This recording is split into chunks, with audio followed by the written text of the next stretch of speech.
Sports presents high school soccer. Tonight's game is brought to you by patrons Buckeye Mutual Insurance, Doan Ford, WB Green Insurance, West 40 Auto Sales, Valentine Insurance, AMG Vanadium, and the East Muskingum Levy Campaign.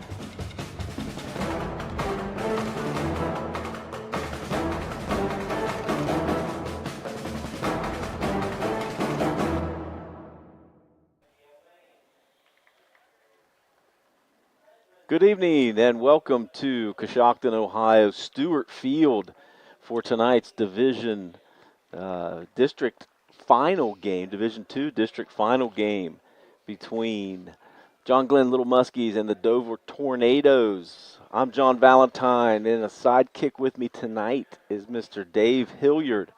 We are going to be bringing you live action tonight on YRPtv, YouTube, and Facebook pages. As you can see from your screen, they are introducing the teams at the moment.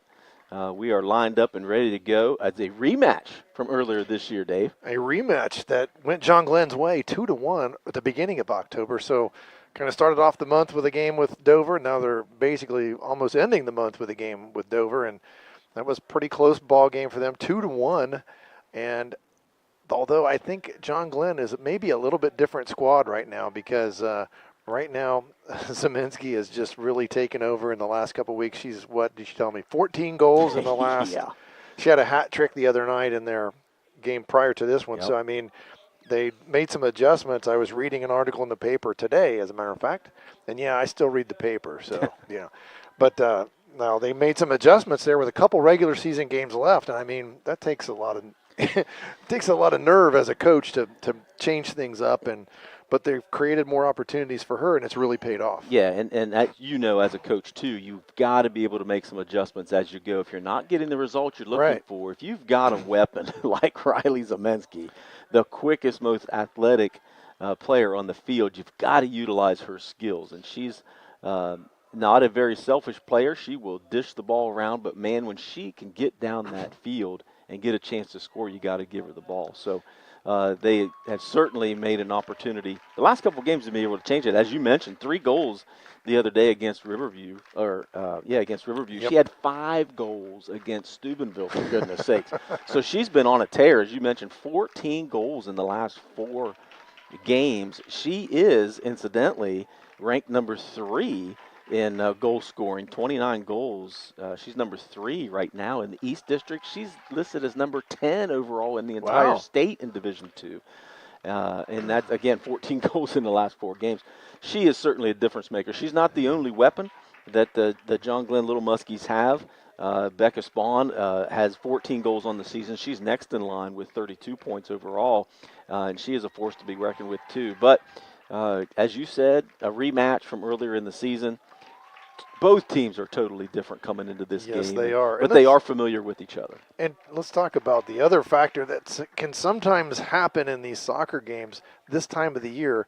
The weather has a tendency to be not so good, but boy, tonight, a perfect night for any sport that you'd want to play today, and especially soccer game. I mean, we have a little bit of clouds in the sky, but right now it's very comfortable temperature. This is a great evening to have this match tonight, and appreciate the folks at Coshocton here that hosting it. We're up here on the second level of their 2-tier press box. We've got plenty of room, so we're looking forward to a good broadcast and a good game because that first game, 2-1, we expect another close one here tonight. Yep, for sure. And weather-wise, man, how perfect has the month of October been?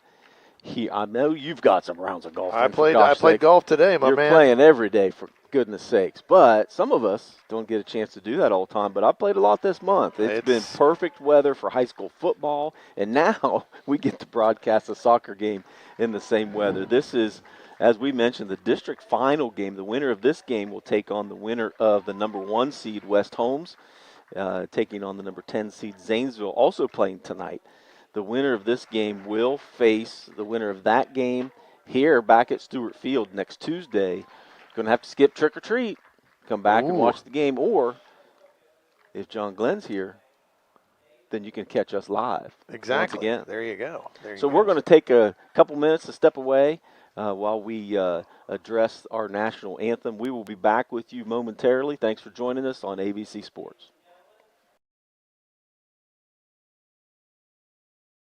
is actively recruiting for production and maintenance team members at its Zanesville plant and would love to talk to you about your next career opportunity. Come join a company with a strong environmental purpose and commitment to community. To learn more, visit AMG's website at amg-v.com/careers. AMG offers a competitive wage and benefit package and career growth opportunities. Applications are currently being accepted. I'm not buying till I check Down Ford.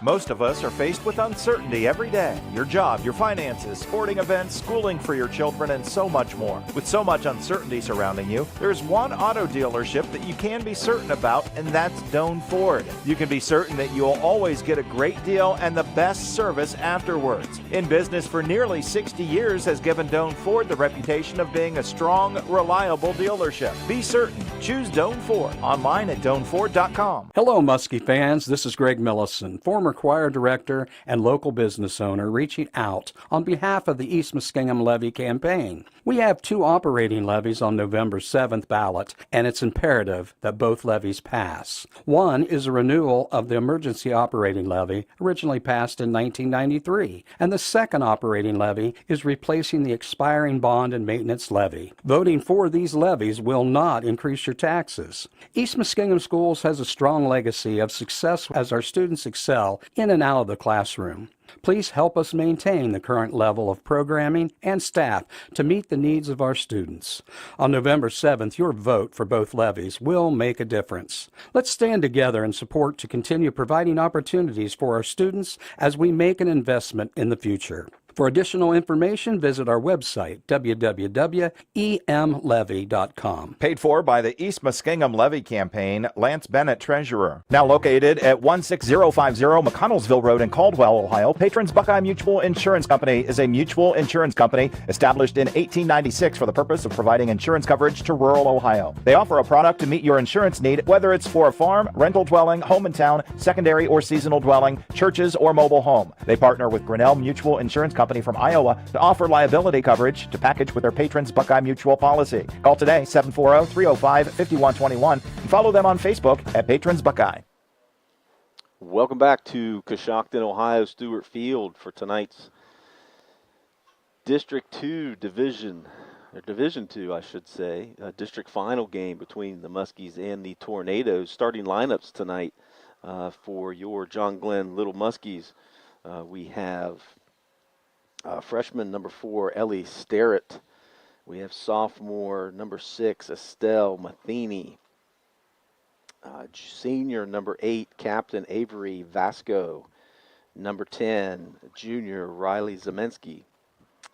Number 11, junior Olivia Perrin. Number 16, Lakin Cochran. She's a freshman. Also in the starting lineup, number 17, Faith Lemon. She's a sophomore. She'll be at the goal. Number 20, Becca Spawn. She is a senior. Number 24, Grace Fields. She is a junior. And number 27, Tegan Walrath. She is a sophomore for Dover.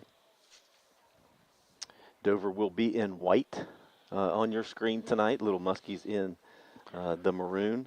We have number 1, Lauren Gaff as a starter. Number 2, Belen Bravo Angel. Number 13, Abby Jones. Number 0, Elizabeth Lane. She will be our goalkeeper tonight. Number 9, Carly Noretto. Number 15, Rachel Pfeiffer. Number 3, Kenzie Wright. Number 4, Ava Zobel. Number 7, Bridget McCrate. And number 5 will be Miley Patton. Those are your starters for tonight. We're about ready to get underway. Again, as Dave mentioned, perfect night for district final action. Yes, it is. John Glenn going to possess the ball first, and we'll see if they can get something going early in this. You would like to get out and get a lead in a game like this, especially one that we anticipate being played pretty close to the vest. Yeah, I think both teams want to get out to a quick start, and any time you can put the pressure on a team early, that's certainly going to give you a leg up. And be patient with us a little bit. Obviously, this is our first game covering the Muskies tonight, so not necessarily familiar with a lot of names and faces, so we're going to try to pick those up for you as we go. That throw in over there, that was number 11, Olivia Perrin. Try to keep Try to get on top of the names and faces as we go. There's a boot. Boy, from here looked like it was getting over the fence.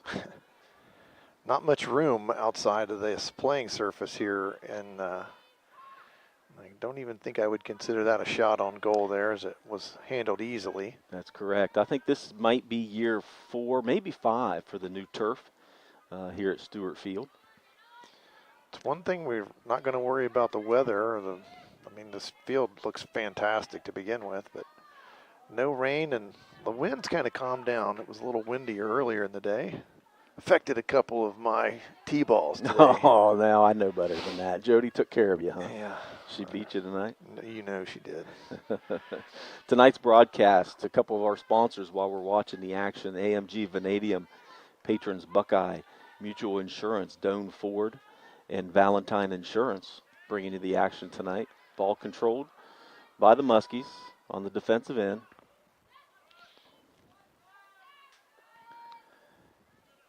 Anna Bennett, number 16, in a lot of action so far. Or I'm sorry, Lakin Cochran, a lot of action so far for the Muskies. One of those things I learned early on when I got to watch more soccer when I was an athletic administrator was sometimes you got to go backwards to go forward in this game. And that's something that just didn't seem like I was processing it right, but it really is true. Sometimes you just got to go backwards in order to go forward in this game. So, and that's going to be a throw in for Dover. Certainly don't want to keep the ball down on your end of the field that often, and because of that, Muskies get it out, try to get it out to the center spot.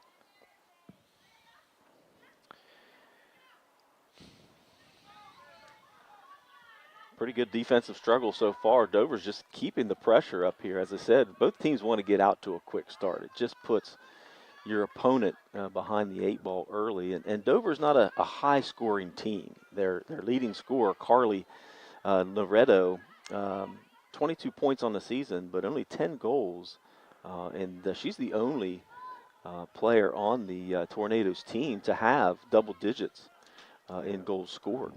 Another throw in for Dover that time. Miley Patton taking care of that for the. Are they the Crimson Tornadoes? That is technically I the official they were the term. Crimson Tornadoes. That's correct. Yes. That is correct. It takes too long for me to say Crimson. Yeah, we'll just say Tornadoes. Again, Dover still in control of the ball. Muskies being real patient here, not pushing the ball across midfield at all yet. Nice strong save there by Abby Jones for the Tornadoes. And that's going to be a throw in for Dover. Throw in, number 6 is Peyton Graff. Grafe. That's what we said we wanted to pronounce her name as, Grafe. Sorry, Mom and Dad, if that's not correct. That's what we're going with. A little pushing and shoving out there. Ball's going to be run down by Tegan Walrath in the corner. Possessed by Dover. In position to possibly get a shot here, but can't get the ball to the middle of the field. One thing I learned a long time ago, Dave, in all that success I had at the youth level coaching soccer, somehow that ball seems to always find itself to the middle. Hold your positions. That ball will find you at some point. You got to be ready to be able to take advantage of it. First big opportunity, a corner kick here for Dover. And boy, there was an opportunity sure that went. They just. Wow, Miley Patton had a great look at it. Ball just kind of bounced a little too high for her to be able to get a foot on it. She couldn't get her foot on it, and there was space there. She was. Yes, sir. She could have capitalized early here, and it's clock now under 35 minutes left here in this first Faith Lemon half. would have had her hands full if Patton could have got a foot on it. Lemon with a big kick to the sideline. Controlled by the Muskies. Push it up the field. Little contact. Simultaneous at the ball. That's so right. That's right. Nothing play vicious. on. It is. There's a nice cross. Another opportunity for Dover. Again, Lemon stepping up and making a big save. not giving them an opportunity to get a foot on the ball. She gets the ball, big kick out to the midfield. Noretto there in the middle of the And field. here's Zemensky with her first opportunity to create some space. And you get her in She space. does. Look There at that she goes. speed. She's got Becca Spawn over on the side. Just can't get positioned to get it to her. But you can see a turn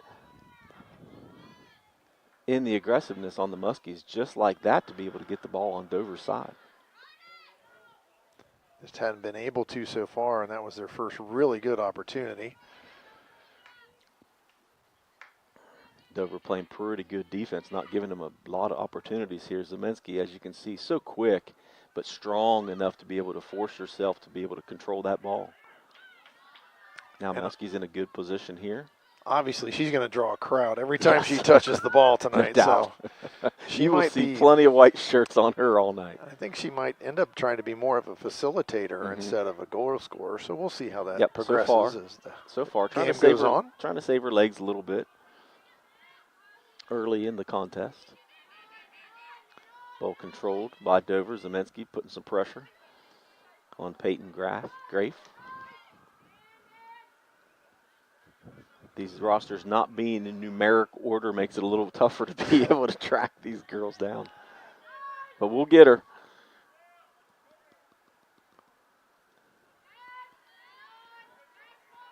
Again, some pressure here on Lemon to be able to come up with another save possibly. And the Tornadoes can't get a good shot off. Now she steps up.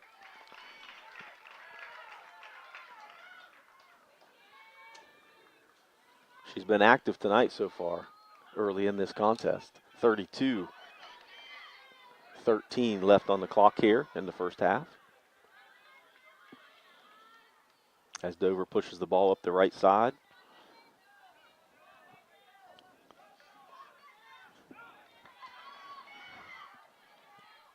Muskie's trying to track down the ball. That's Becca Spawn. Try to get it before it goes out. Controlled by Dover. Again, we mentioned Dover not a high-scoring team, but man, their scoring is really balanced from a goal-scoring standpoint, and not a ton of assists, of course, too, because only scored 52 goals on the season, averaging a little over 1 goal a game. So if the Muskies can keep it close here early, you like the advantage here since the Muskies average over 3 goals a game.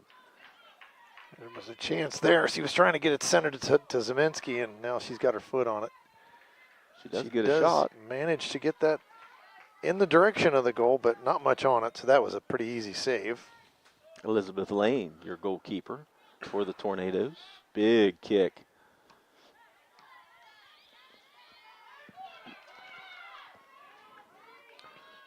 Dover only with 2 forwards. Mishandles it just enough to be able to have Elizabeth Lane track her down. Tried to get a shot toward the goal, but just couldn't. She couldn't bend it like Beckham there. Tough to do from the right side. Yeah, pretty much straight there. So, as you can see on your replay here, good pass by Zemensky to find the open shooter, but just can't get it to bend, as you mentioned. But a good shot nonetheless. We got to mention our fine AVC crew here tonight, Brett and Jaron. Fine, the key word. Setting up all the equipment. They run all this video stuff. Brett's got he's got the instant replay going tonight. We've got the monitor right here in the press box. Such a professional outfit we have here at AVC. If Brett could just talk in our ear and give us all the stats and stuff too, that would even make the broadcast that much better, I believe. Decent crowd here on hand tonight. Your Muskies are on our side of the field, and Dover on the far side. Muskies on the defensive end here again. Once again, Dover just seems to be the aggressor in the game so far. So far, they have been pushing the ball for sure. That's Carly Noretto. That's leading scorer, Carly Noretto for the Tornadoes. And you can see the defense surrounding her a little bit more too, as Dover does when Zemensky has the ball.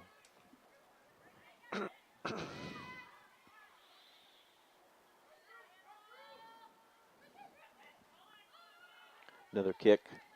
And that was Easily actually on goal that time. But saved by Lemon. She has been busy so far. Looks like one of your wedge shots out to midfield. did it stop on a dime? Oh, well, it would have if it wouldn't have been kicked. It looked good.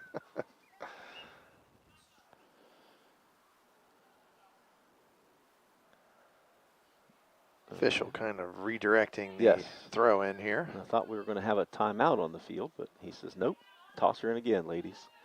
Big kick down the field there by Grace Fields.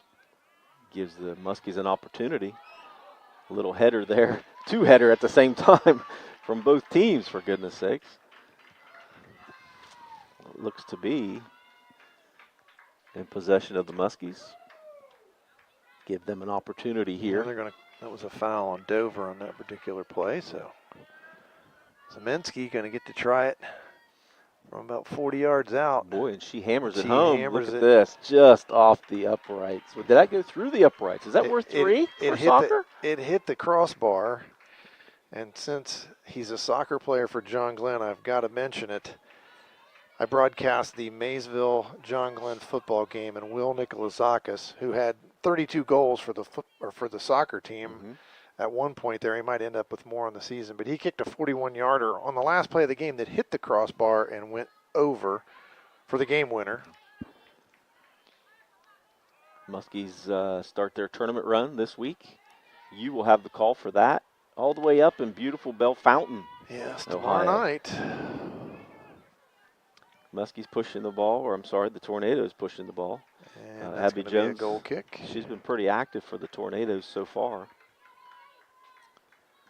Sun peeking through, as you can see on your screen, some shadows starting to show up. Beautiful night here in Coshocton. Lots of fall color around here, Sure John. is. Beautiful time of year, man. We've been so spoiled. I know we said that before, but Right. my goodness. Didn't notice it before. Lemon's a left footer. Really, she was Yeah. kicking with her right foot before. She lined that one up with her left foot. Well, she's kicked it so many times, her right foot was a little tired, I guess. Maybe that's what it was. Could have been. She's amphibious. Amphibious. I love it. Not my creation.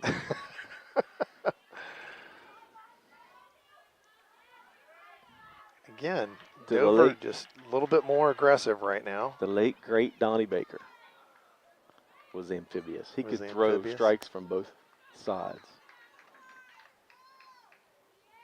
Donnie Baker just passed away a couple months ago. Saw him in Cambridge. And like a week before he passed away, I Yes. believe. So, I'm glad we got a chance to see him. and that's going to be another Another foul one. on Dover. They're really trying to make sure Zeminski can't get the ball. Doing everything they can. I can't say that I blame them right now. Good move here by Zeminski to be able to get it in and get it right back. Get it into the middle again. Again, the middle is where you want to be able to get the ball to be able to kick it back out to her, but stolen there by the Tornadoes. Well, and it's amazing how the sports, the sports that we broadcast and the sports we play and coach, how they cross over. One of the best plays in soccer is a give and go, Right. just like it is in basketball. It's Absolutely. a great play in basketball. So Stay in your lanes. those things, Yep. those things, definitely appear in more than one sport. So Couple substitutions here. Out for the Muskies is Estelle Matheny. Didn't see the number 4 came in for her. Is that Ellie Starrett? Did she go out earlier? Apologize, folks. It's a long way from the field with old eyes to be able to see those little numbers. Also a substitution for the Tornadoes. another goal kick here for John Glenn. Number 10 in the game for the Tornadoes. That's Cashlyn Harmon, a sophomore. Here goes the left foot again. Yeah, just whichever direction she wants to kick it to, that's the foot she's going to use. Yes.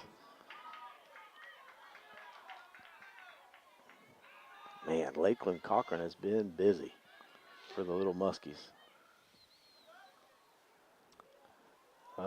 Offside. Yes, sir. See, when I see that flag come up, we knew something was That's going the only. on. That's the only way I'm going to know that one. I told you on the way up. I thought I've had offside pretty much figured out, and then different officials will call it a Sure. little differently. So Sure. it's one of those things. It's kind of, you have to see it a lot more times happen before you really get it. 23 minutes and 10 seconds left here in the first half. Again, there's been a lot of action at midfield and on at John Glenn's goal so far. Not so much on the other end of the field. So Muskies are going to have to be able to get the ball on the offensive. Try to put some pressure on the Tornadoes. Good call there. A little pushing.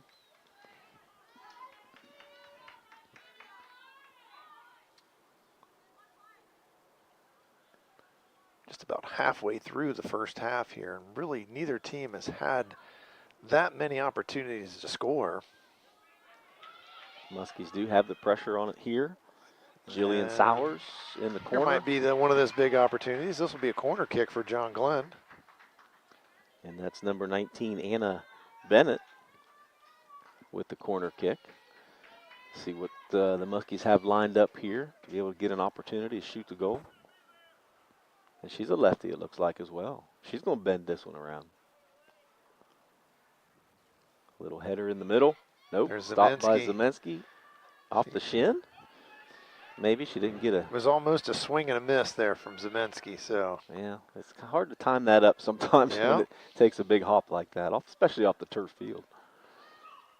I think that's got to be a little bit of an adjustment too sometimes. Yes, for sure. If you play games on grass, then switching over to turf, obviously you're going to get a little bit different bounce.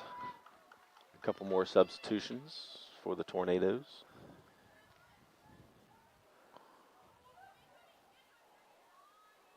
Long throw in there, and once again, here's Dover on the attack. Plenty of defenders back there. Just a matter, can they get the ball from them? And we're able to do that. Yep. So Good defense there by the Muskies. we're trying to press forward and just couldn't get enough help there. John Glenn had plenty of defenders back there for that one. Harmon with the ball. Kicked out there by Caitlin Huey. Still Dover possession. Kenzie Wright is number 3, bringing the ball up.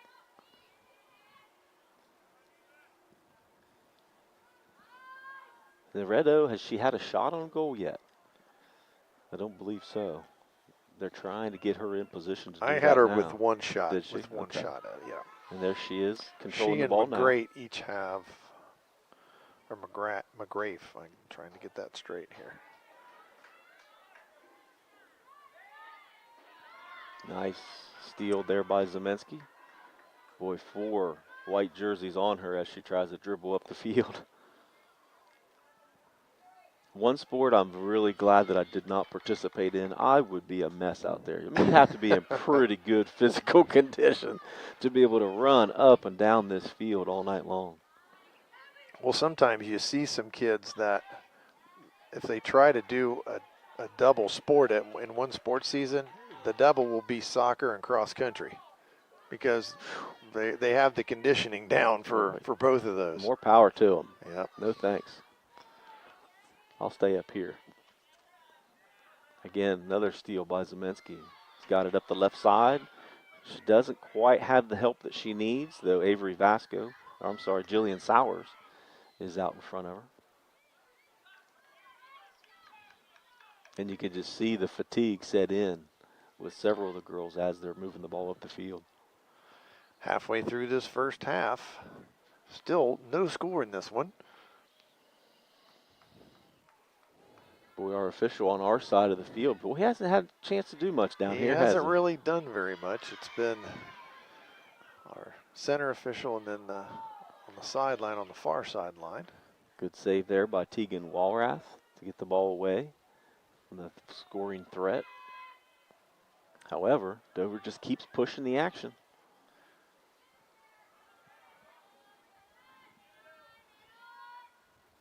more of the same. Good hustle there by Ella Stweart to be able to control the ball and get the ball back in the middle of the field.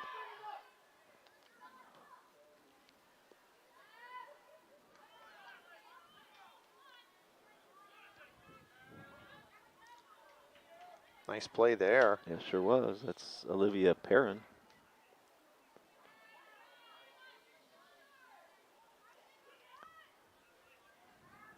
Now Zeminski might get another chance. I hear a And that whistle. is going to be a whistle. Yep. She will get another chance. Not the way we thought she was going to, but Riley Zeminski also big basketball star for the Muskies.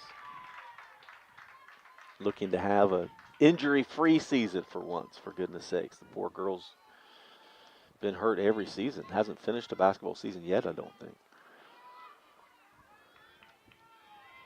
Here's an opportunity for the Muskies. They have numbers, but boy, look at all those white shirts back on defense. Big kick by Zeminski, just off. Looks like she got a little banged up on that tackle that we had a few moments ago. Does have a little bit of a limp there, She yep. does. She's stretching her out. Pretty hard tackle there on that play, so I understand that. I mean, I know they wear the shin guards, but it seemed like that was more Around the ankle, maybe. Yeah, maybe that was it. Elizabeth Lane, goalie, again, for the Tornadoes. Looking for a big kick here. Muskies have plenty of bodies up here to be able to put it back on the offensive, and they do. Wow. That's how you get it out of there. Yes, Good sir. Defender, huh? Boy, she really sent that a good 40 yards downfield. Sure did. Dover, do you have a field goal kicker? Oh, they always do. They always do. There's Neretto. Trying to get Neretto loose here. Muskies have done a pretty good job of sticking with her as well.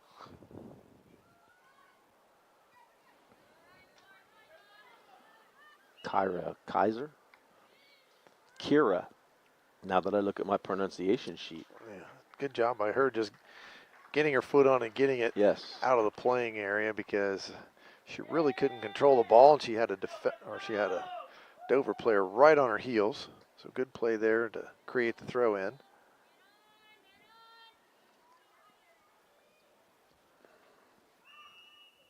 There's the whistle here. Little extracurriculars. And I believe that's going to be a penalty I kick. That was believe in the box. You are correct. And it is going to be a penalty kick, so This is big opportunity here. not what you're looking for if you're the Muskies. Is that number 7 for the Tornadoes, Bridget McCrate. She is one of their better players with an opportunity here to take a huge advantage in the contest. No Save, problem. nice job. No problem by Oh, and Lemon. the rebound, she got it good. in. Oh, they're celebrating, so it must have been out? I thought Yep. she kicked it in. I Look thought at she that. did too, but it was Wow. on the side. Nice play by the goalie. Big Jeez. save on a penalty kick, and then I thought the rebound was in the goal, but Sure here did comes look the instant like it. replay. Man, that instant replay sure did look like Nice it. reaction. And great job by McCrate to be able to run back up yeah, there. it was in the side of the goal. Wow. Our vantage point, boy, it looked like she got it in on the rebound, but Now that's some camera work, ladies and gentlemen. Great job, Brett. Brett and Jaron, again, right on top of things. We appreciate them being here and Wow. taking care of us tonight. And that was, boy, That talk is- about dodging a bullet. No doubt. Woo. That's huge. But the ball is still on the Muskie side, and they need to keep that ball up on the other side of the field and get some shots of their own here. Now here comes Lemon with the right foot again, see? She's a skilled one. Uh-oh. A little slippage, but she's all right. Again, Dover, for the majority of the game here, has just been the more aggressive Absolutely. team. The Sure ball's has. spent 75% of the time at least Probably, sure. on the John Glenn end where they're defending that goal. Good work over there by Matheny. Try to control the ball. She is just getting pounded. And that's Cochran as well.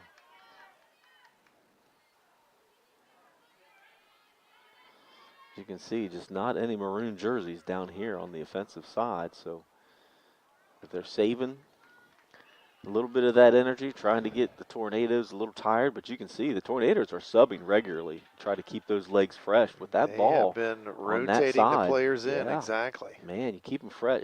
Take advantage of this situation. If that ball's going to be on that side of the field, boy, you better get some good shots and fresh legs to be able to make those shots.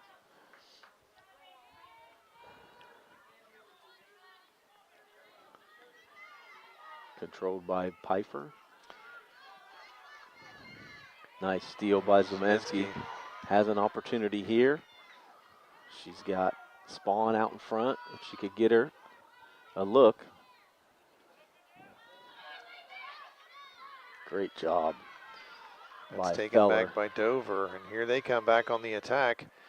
John Glenn, 3 defenders back, a 4th. And Noretto's one of the ones up here with the ball. She gets it stolen, though. Great job. Be able to get that threat away from the net, but here comes Dover again.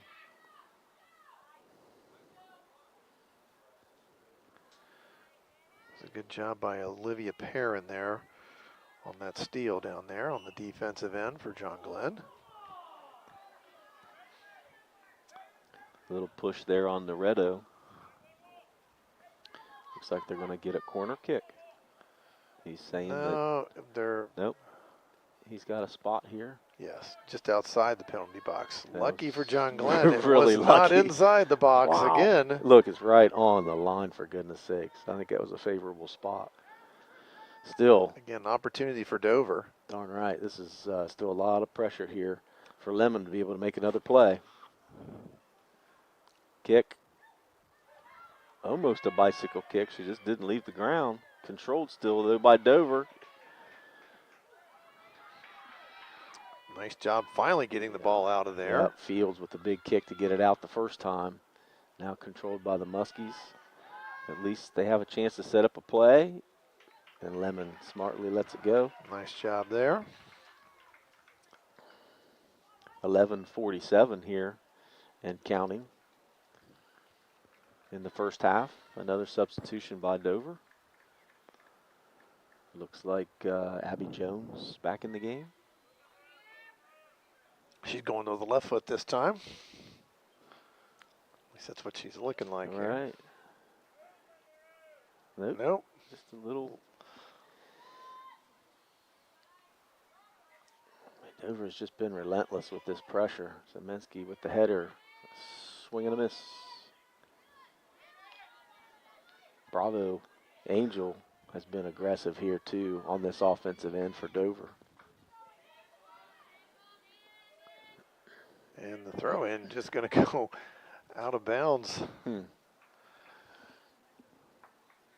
Don't think that that's what Coach Klein had in mind there for that play. I think she might have been just trying to create maybe an opportunity to try to get that corner again if John Glenn would have touched it, but smart play there, just went flying by, and it's a goal kick instead. Lemon with the left foot again. Nice stop there by the Tornadoes, but controlled by Matheny. Muskies an opportunity here to put some offense together, and they do. Well, a few times they've been able to attack, and that's off of John Glenn. Off of number 18 there for John Glenn. Kaiser.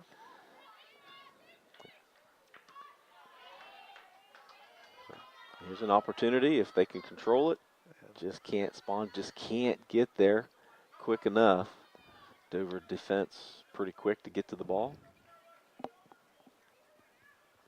Number 4 back here for Dover. She has a foot, Zobel. When she comes up on it, she's going to send it a pretty good distance down the field. Yeah, she has a couple good ones so far tonight. Right. She's a junior. Uh-oh.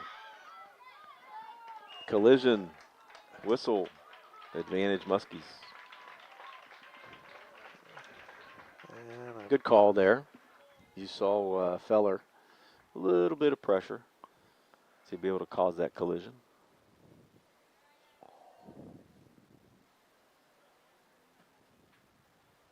Again, Zemensky here on our side, almost at midfield, with a couple defenders surrounding her, so they go the opposite direction. Loretto dribbling the ball in and out. Great defense there by Vasco to get that scoring threat Taken away. Nice away job, from as you Loretto. said. And that's huge at this point of the first half. People are starting to get a little tired. Loretto's been a little rested. You don't want to give her a wide open shot. Throw in by the Tornadoes. Walrath fighting for the ball, but Lemon comes up to snatch it away. Fans not happy with the no call with Abby Jones in the tackle. Yeah. Zemensky got her head on that one She now. did, and she's wide open here on the sideline. Zemensky going to be checked right there on the sideline. She's got trying to put Kaiser the out in moves front. on.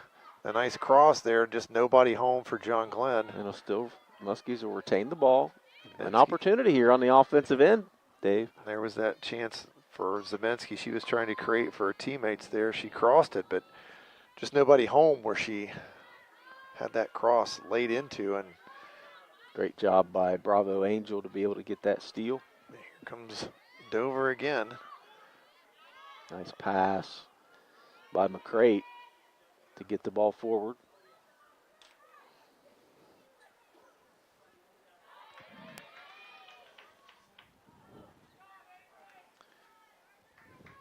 And that's going to be a goal kick for John Glenn.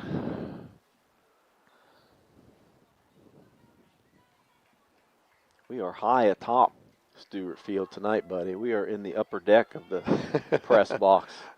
You can't tell from your camera view, but boy, we are high atop with the birds. Just really wouldn't want to be up here if it was really windy. No, definitely not. Lemon with the kick. Abby Jones. Nice cross there, but again, Controls nobody it. home.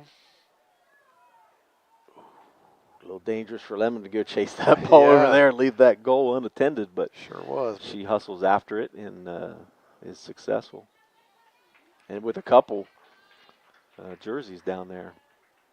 I've got her with 3 saves and no one bigger than on that penalty kick. That was just Wow. a huge play in this game. I Sure mean, was.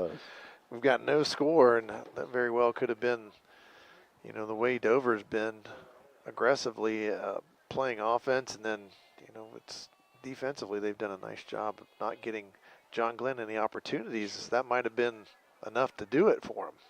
Yeah, and as you know, you don't get a ton of opportunities in soccer to be able to bring those home. But boy, they sure did have a great stop there by Lemon. Still the pressure here by the Tornadoes.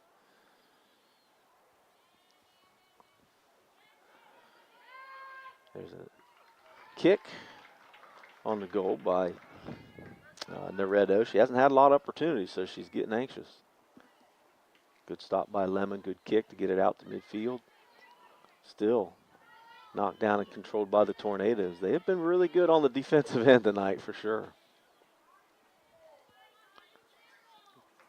5:20 left here in the first half. Our score is 0-0. A couple more sponsors for you tonight while we wait for Lemon to get this ball back in play. West 40 Auto Sales. Go see George Shahady. If you can't get a car from George, you're just not trying hard enough. East Muskingum School District. Looking for a levy coming up here real soon. WB Green Insurance. Those are our sponsors.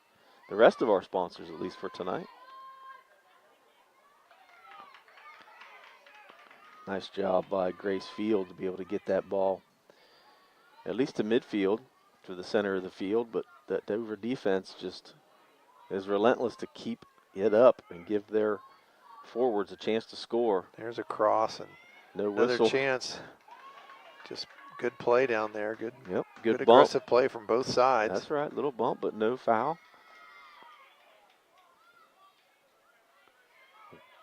If you don't hear a whistle, play on, right? Exactly. Okay, Muskies have an opportunity with Zemensky running up the left sideline. Controlled in the middle by the Muskies, but here comes Loretto again with the steal. Walrath gives her a little kick.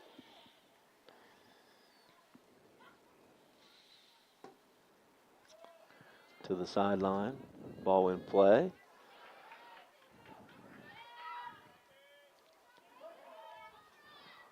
Zemensky with the dribble up the sideline. A little push. Managed to get it ahead to her teammate. Nice job. Nice pass to Sowers to the middle of the field, but nobody's there to help. And the cross with nobody home, and the goalie going to pick it up now. Sowers could have waited just another second or two to be able to give Matheny a chance to get down there and get in position.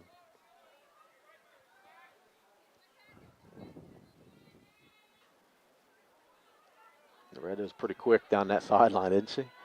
Again, just over 3 minutes to play, and Dover trying to capitalize here before halftime. Nice job there. Nice move. Tried to cross it, but John Glenn there. There's a shot. Fortunately, right to Lemon. She makes a good catch. As you said, time ticking down here inside of 3 minutes in the first half. I don't know if John Glenn's had 2 shots on goal, maybe? I've got 2 shots. Boy. 2 shots. I got to believe that. One from Zemensky that hit the crossbar on the football. Yep. Goal post, and another one I had from Cochran. Be nice to get the Muskies an opportunity here to get another shot or 2 before the first half ends. 2:20 to play in the first half. Great job there by Stweart to be able to steal that ball. With Sowers ahead, but just can't control it enough. But the Muskies are starting to put the pressure on here on the offensive end. With 2 minutes to go. Need to keep it up here, get a shot. Great job by Walrath to keep the ball up here.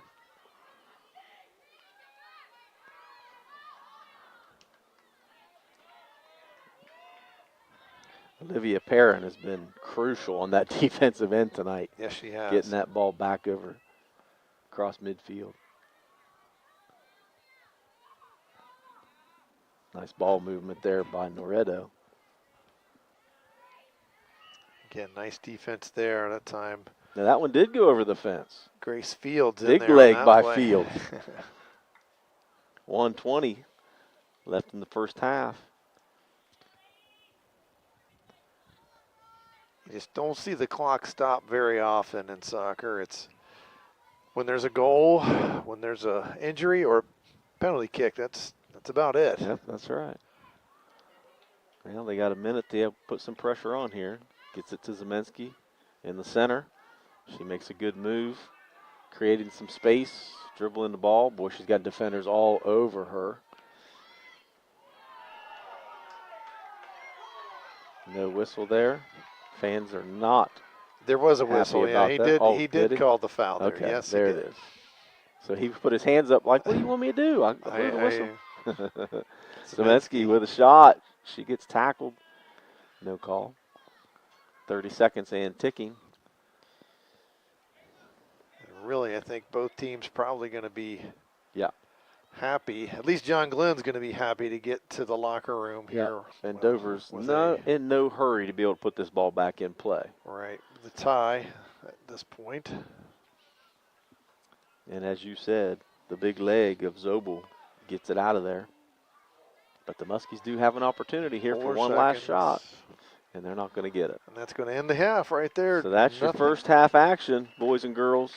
0-0. 0-0. 0-0. Is that the official term? It's soccer. It's 0-0. Well, I knew you'd know that. So we're going to take a little bit of a break. Try to give Mr. Hilliard here a chance to add up all those stats.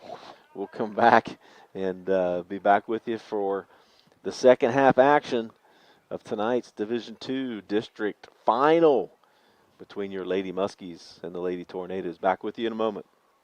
I'm not buying till I checked on Ford. Most of us are faced with uncertainty every day. Your job, your finances, sporting events, schooling for your children, and so much more. With so much uncertainty surrounding you, there's one auto dealership that you can be certain about, and that's Doan Ford. You can be certain that you'll always get a great deal and the best service afterwards. In business for nearly 60 years has given Doan Ford the reputation of being a strong, reliable dealership. Be certain. Choose Doan Ford. Online at DoanFord.com. Now located at 16050 McConnellsville Road in Caldwell, Ohio, Patrons Buckeye Mutual Insurance Company is a mutual insurance company established in 1896 for the purpose of providing insurance coverage to rural Ohio. They offer a product to meet your insurance need, whether it's for a farm, rental dwelling, home in town, secondary or seasonal dwelling, churches, or mobile home. They partner with Grinnell Mutual Insurance Company from Iowa to offer liability coverage to package with their Patrons Buckeye Mutual policy. Call today, 740-305-5121, and follow them on Facebook at Patrons Buckeye. Do you really think that an insurance company who promises quotes in a few minutes has your best interest in mind? Do they really know you and what coverages you need? Hi, this is John Valentine with Valentine Insurance. We take time to learn about you and your insurance needs so you can feel comfortable that you're receiving the right coverages at the best possible prices. Find us on Facebook, stop by our office, or give us a call at 994-1776. Valentine Insurance, a partner you can depend on. How can you select from insurance companies offering you lizards or ducks? When it comes to protection for your home and auto, you want a company that provides quality insurance products and personalized, fair, friendly claims service. WB Green Insurance represents Westfield Insurance. Their reputation is based on sharing knowledge and building trust. Westfield has been around the neighborhood over 150 years. WB Green Insurance welcomes the opportunity to quote your home, car, and business insurance. Don't be fooled by lizards and ducks. Call 439-1329. I was sitting in my car and it wouldn't start. I lifted the hood and the engine was falling apart. What would I do? My eyes filled with tears. Then on the radio I heard of West 40 by Pay here, where for a little money down and a little each week, I could have a car, nice, shiny, and sleek. So I walked in the door and I put the money down. Now I got a nice car that I can drive around. West 40 by Pay here will help rebuild your credit. The corner of Dewey and Route 40 in Cambridge, don't you forget it. West 40 Auto Sales, corner of Route 40 and Dewey Avenue in Cambridge, is home of the guaranteed credit approval, with most loans approved while you wait. Go to their website to fill out an online loan application, west40autosales.com. You'll also find their weekly special listed there. How much time? Hey, welcome back to Coshocton, Ohio, Stweart Field for your Division II district final action between the Muskies and the Tornadoes. 0-0, 0-0, Dave says, at the end of one. Some stats to go over a little bit, Dave. Well, the biggest stat, no score. Yes, and that's for sure. And I wish in some way we would have been able to do time of possession. I mean, there's really not. We don't have that capability right now. We are not that skilled, brother. But, I mean, obviously, in terms of that's been the biggest thing, that Dover's possessed the ball the majority of the time in this game. They've spent a lot of time on John Glenn's end of the field. So it's been one of those where, you know, they've had a lot more scoring opportunities, although in terms of shots on goal, I've got John Glenn only with the 2 shots, one of those from Zeminski. And then for Dover, I have them with 6 shots total. And then for John Glenn, Faith Lemon with 5 saves. Now, let's keep in mind that, I mean, 5 saves, but man, the one save, and they've all been, early on there was a little bit of a chance, and she was right in the right spot, and it was a relatively easy save, but that penalty kick save, that was the play of the game so far. No doubt. That's kept John Glenn in the game. So, I mean, that was just a huge play, a great part. I don't know if she read it or she just anticipated it or she just guessed she was going that way, but she went to her left. That's where the kick went. She knocked it away, and then we thought the rebound got put back in, but it went into the side of the net. So, but because of our great replay, right there, everybody at home could see. Everybody as you could see that here. one. Yep. So just look at that anticipation by Lemon, and then, oh, is she going to get it? Oh, no. And from our vantage point, that really looked like it went in the goal. It really did. McCrate thought she was getting one too. But, yeah, great job by Lemon. Hey, she had 53 saves coming into the season.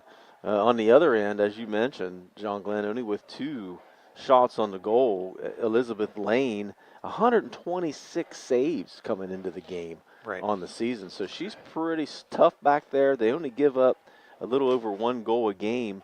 But Lemon gives up less than a goal a game, 0.84 per game. So you're seeing that tonight. That's why we have no score, because we do have some pretty good goalkeepers. And we anticipated a close game just because the nature of the 2 teams that they've already played. It was 2-1.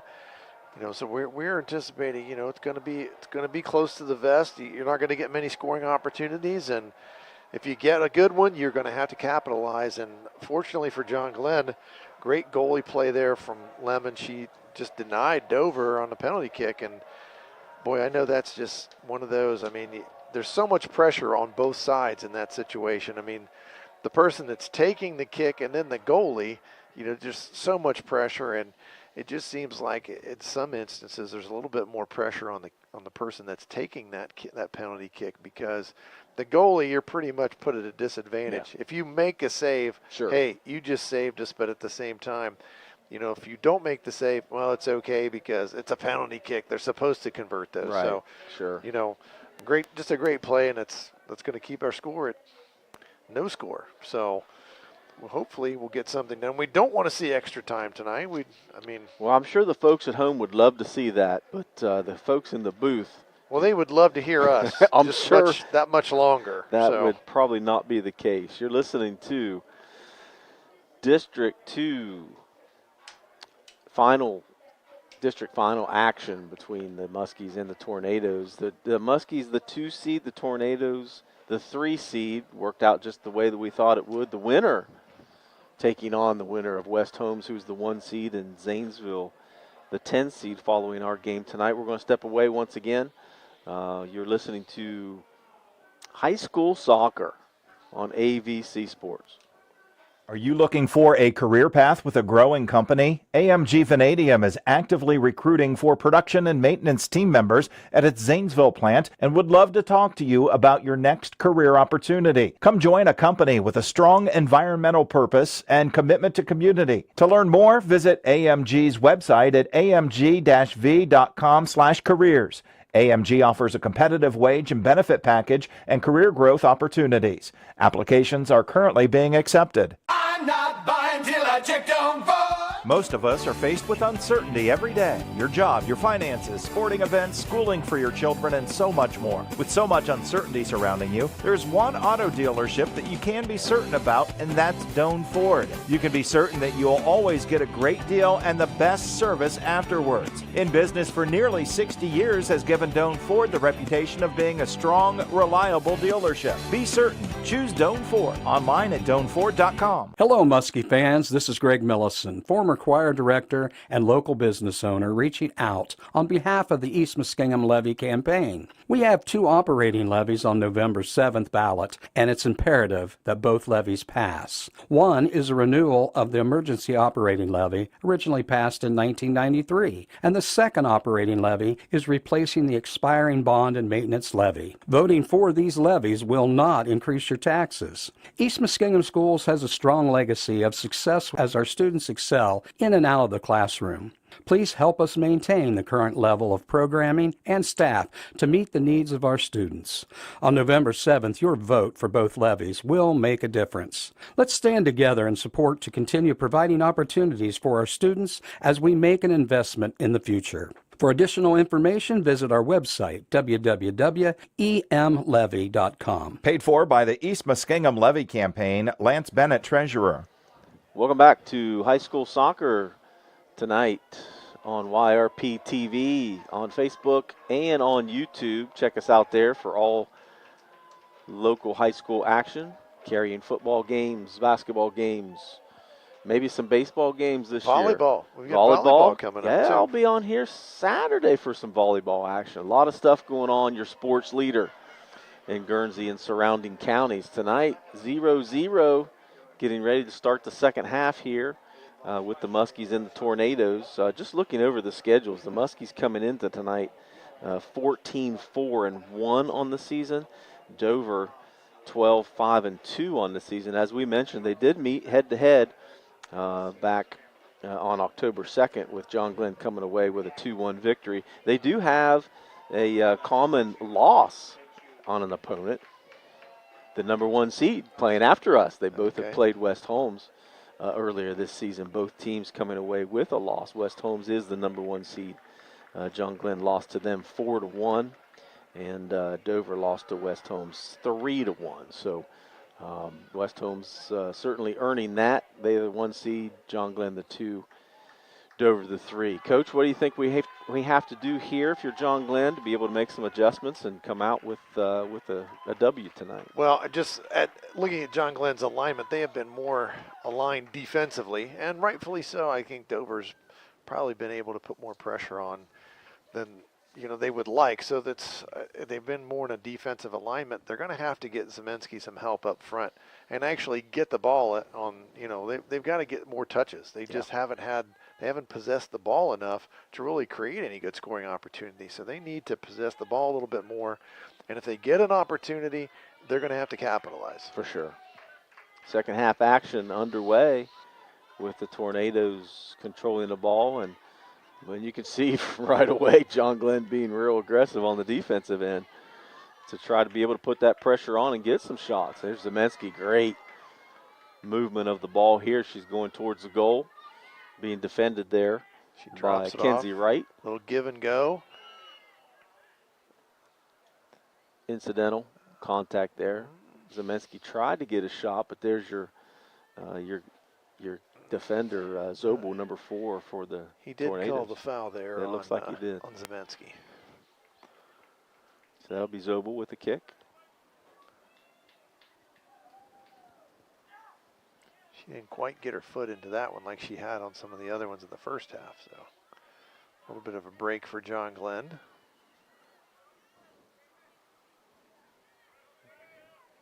Becca Spawn is all over the place so far early in the second half for the Muskies. She just ran across the entire field there, trying to catch her breath. They're trying to tell her maybe she's the one that needs to try to create some opportunities for them. And again, not much of an offensive threat on that particular play. There's a good kick. Good kick by Lemon to get it all out. the way out to midfield. To the center. Controlled there. Now by Matheny. Gets it up to Zemensky. Back to Perrin.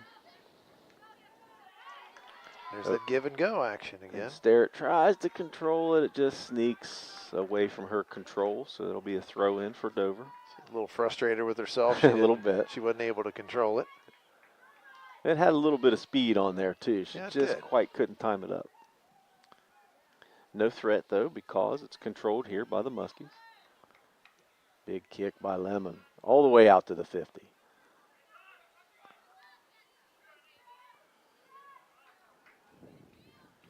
Muskies trying to set up an opportunity from the right side. Zobel with the kick. Over to Pfeiffer, who gets it back to the middle of the field. Another chance for Dover. Perrin on the defensive end. Good job there. Stopping that threat.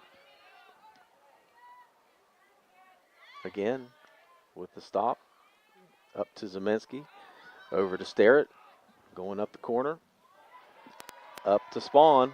Has an opportunity. She's got some wheels. She's on the center. Now gets it back to the middle. Tried to run a little give and go again. Zemensky got her foot on it and just outside. Nice try there from Riley Zemensky. And you see the pressure being turned up here by the Muskies early. They need to be able to jump out and keep that pressure up there. You could tell that conversation was had at halftime. That's one of the better scoring opportunities that John Glenn has had. They pressed forward, and then when it seemed like that Dover had turned it away, then Zemensky possessed the ball right there in the middle of the field and got a good foot on it, just a little bit wide of the mark.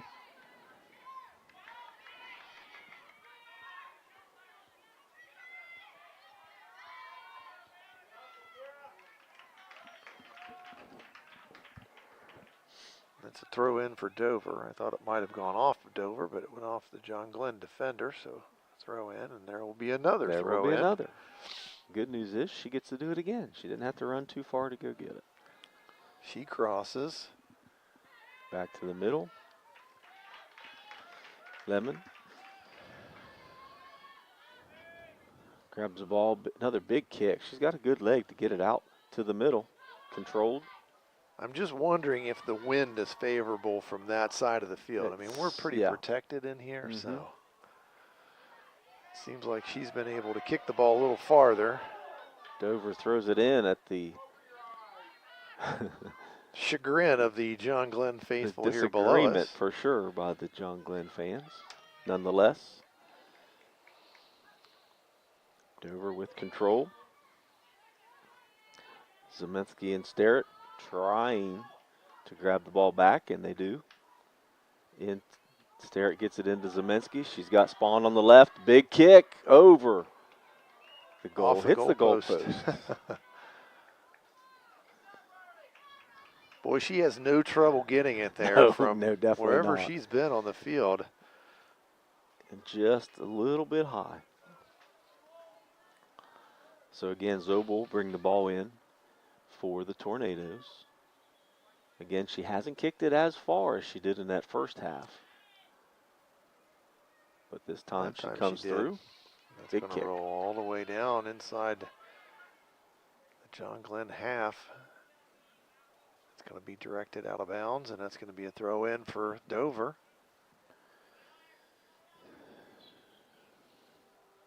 Dover trying to set up from the left side. Gets it to the middle. And we'll throw it in again. Now they bring up an extra offensive player to try to get an opportunity here on goal. Nice steal there by the Muskies. Zemensky fights for it and continues to fight for it. Not only is she quick, but she's an intelligent player as well. You can tell she can anticipate what the other player is trying to do, and you can see it there on that play easily. She was trying to get it ahead there so they could press up, but just went right out of bounds. So a throw in for Dover. Now Dover on the attack again. Matheny. But again, John Glenn, as we said, they a little bit more aggressive here in this half, especially with Spawn. Yeah, Spawn certainly has. She has been running around everywhere on this end of the field. And at some point, she's going to be rewarded for that too, because she can get some space. There's a nice shot from Dover on the attack. Now she's going to try to cross it. Nice job by and Kaiser. They are going to call the foul on Kaiser. Yep. Little push. She didn't mean to, did she? No, of course not.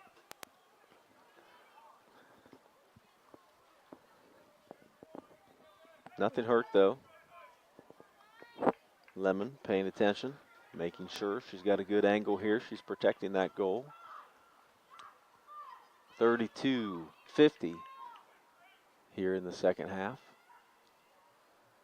Little misdirection there by the Tornadoes. Does not catch the Muskies off guard.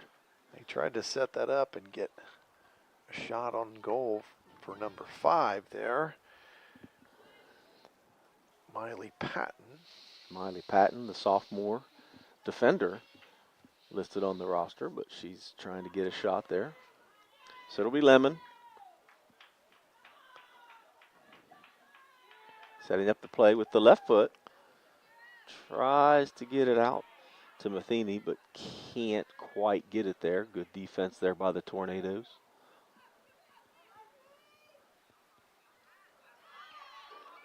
There's Spawn again. Man, she is so quick to get after that ball. Little fight there to be able to try to retain it, and they do. Great job by Walrath to make up for that errant pass. Gets it up to Spawn. Can't quite catch up to it, but it'll be Muskie's ball. And it's so important. You're trying to win the ball. You're trying to get possession, and you never know in a game like this with no score, but limited opportunities, just that one time that you win that particular play, you win the ball, that might lead to a goal for your team. So that's why, it just seems like there's every time that it's like a 50-50 shot, boy, they're really going after it. It's a nice kick there. Wow, that's Zobel again. Jeez. All the way down to the goal.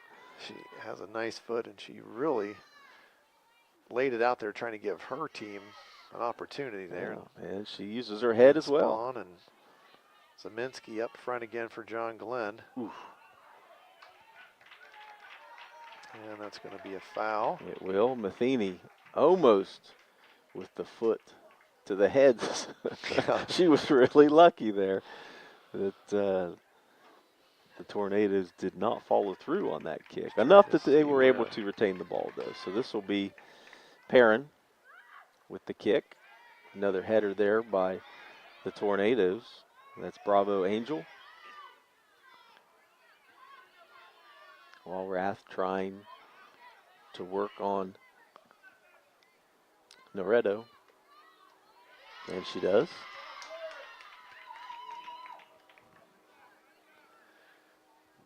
However, it'll be Dover throw in, a couple substitutions for the Tornadoes.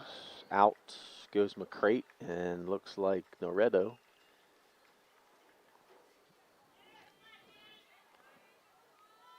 With the ball on your end, you figured Noretto would stay in the game, try to get a shot here. And again, going to be a goal kick for John Glenn. Under 30 minutes to play now in the second half. Still no score.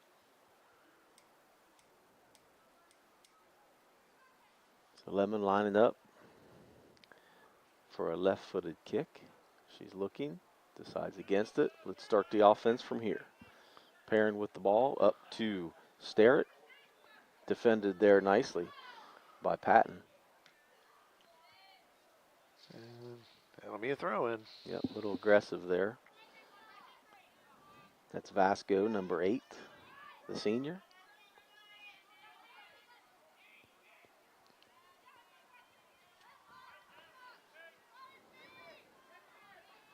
No defenders back for the Tornadoes. They want the ball up here on the offensive end. And that's offside. There you go. I think I talked the official into that call. He must have heard me.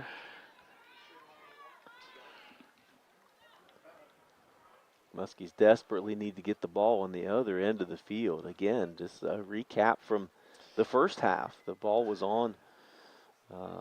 Started off a little more aggressive, especially with Spawn down there. But now Dover again has kind of capitalized possession of the ball here in this second half. They have taken control of the game the entire first half and really so far here in the second half.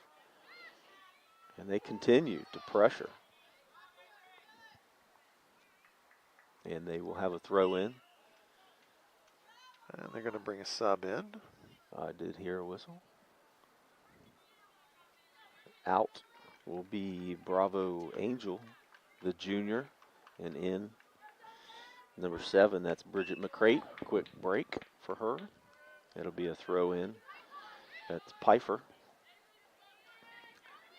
Tries to get it into Patton. Offside.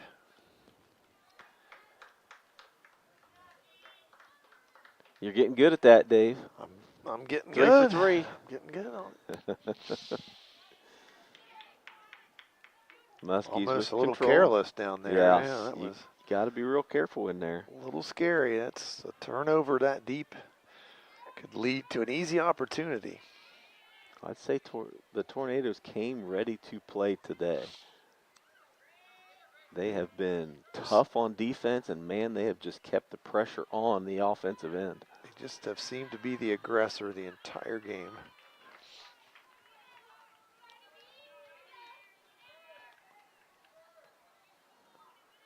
Now that's a kick by Lemon. And an opportunity for Sowers to be able to grab her. And she continues to fight for the ball. A little collision, no call. Probably a good no call. There was a lot of pushing and shoving. Zeminski with an opportunity. And there it is. There's a shot. Great save by Lane. The diving save. Looked like it might have caught the corner of that goal if she would have let it slide through her fingertips. And you can see why Zemensky just draws so much attention, because she can do some stuff. Yeah, she's quick. She dribbles very well with it. That's correct. She created some space there in order to get that shot off, because she was pretty well defended. Yeah. But she still created enough room to get a shot off. And good play there from the goalie, Elizabeth Lane, as you pointed out. That's her second save of the game.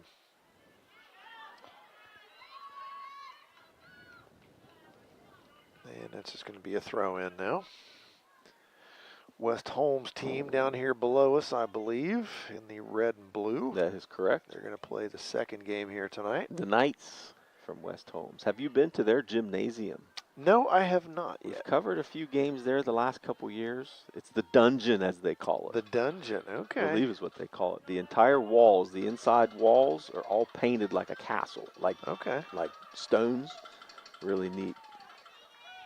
Back to soccer. Sorry, I'm trying to get in basketball mode here. Lemon's cleaning it up here. She's going to get the ball back in play. 25-minute mark. Counting down. Muskie's going to have to be able to get some more shots here. Well, let me just tell you, 2 weeks from tomorrow, the Muskame University men's basketball team will be in action at Gettysburg College. Nice. You know a little bit about that, right? First year. Yes. Assistant coach back out of retirement. 2-day event over there. Oh, that'll be neat. Going to take the players to the battlefield. Oh, sure. Have to. It's going to be a good experience for everybody. I'm excited. I love Gettysburg, so. Yeah. You know, hard not to get excited about history, right? That and, you know, opportunity to get out and play a game. 2 games that weekend. And don't play again for 10 days. We'll be at home against La Roche College on the 21st of November. Be our first home game. Check out the action at Muskingum College. University. At University, sorry. It was college when I went to school there. Local. We have local talent on the team. Nathan Walker from John Glenn. Owen Emig from Riverview. 3 players from Sheridan. So our team does have an MBL flavor to it. That's how you like it. Okay, Muskies control here as Zemensky with the ball. Gets it over to Vasco, taking her time, trying to set up the play. Fields, up to Walrath, back to Fields. Into the middle.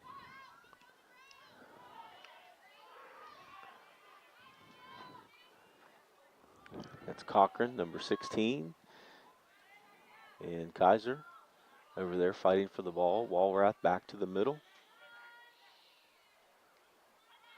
And that Dover defense, man, I mean, they just continue to fight and keep that ball on John Glenn's side of the field. 23 minutes to play, still no score. Looking for somebody to try to break through in this district championship game. Again, mass substitution here for the Tornadoes, as they did in the first half. Try to keep those legs fresh, and I think you can see that. John Glenn going to bring in a substitution here as well. I think that's going to be their first substitute of the game there, JV. John Glenn going to bring on number 19 here eventually, Anna Bennett.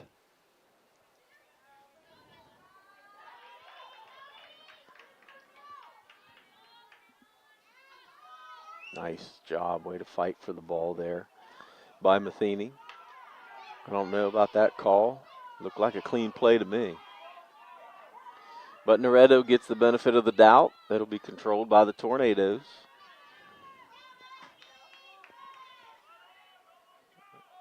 And this Zobel here, boy, she might make it from this position.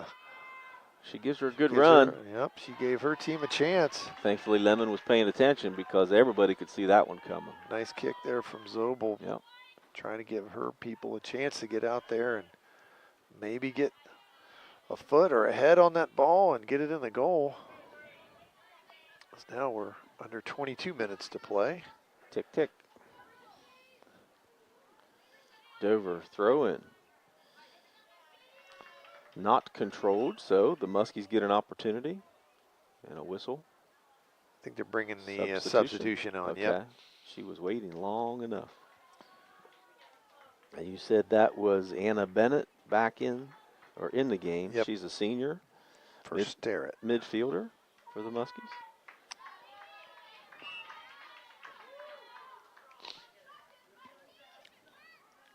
Ball in to Zemensky. Can't control it, though. A nice header there by Matheny to push the ball up the field. Zemensky with it, looking for Sowers in the corner. Instead, there's Bennett. Tries to keep the ball in play. She does. Trying to cross it, and nobody home on the cross. But that's okay. Sowers is there to control it again and just misses the shot. Zobel with the big kick up. The Terminator back there gets her foot on it, and it's gone. That's for sure. I know offensively you need people to put the ball in the goal, but she has definitely had an impact on the game, the way the game's being played back there. Almost a disaster there for John Glenn. Lemon had to come up. Still putting the pressure on. Nice defensive play there, and that's still going to be a corner kick, but nice defense there. That's big hustle there by the senior Vasco. Eber makes a nice play there, and that's one. They had numbers. They had an opportunity. 20-minute mark here in this district final matchup between the Muskies and the Tornadoes. John Glenn, you're just trying to get out of Dodge and hope no damage here. Nice little play to set up a shot, but defended well there by Vasco again. Off the official's butt.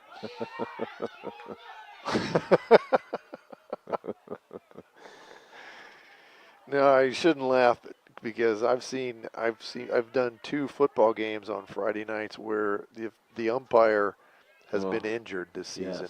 Yes. That's the, I believe that's the umpire. That's correct. Yes, the umpire position is that's why you usually see those big guys there. They can take on those hits. I saw a broken tibia. Oh, really? Wow. Yeah. Didn't know it till later on, but my broadcast partner there, Mike Snively, knew one of the officials, and he kind of got in touch with him on our way home. He said he had a broken tibia. Great defense there by Fields to be able to steal that ball and try to get the ball on the other end of the field. She's got Sowers ahead of her. Can't quite get it to her, but she hasn't given up on the ball.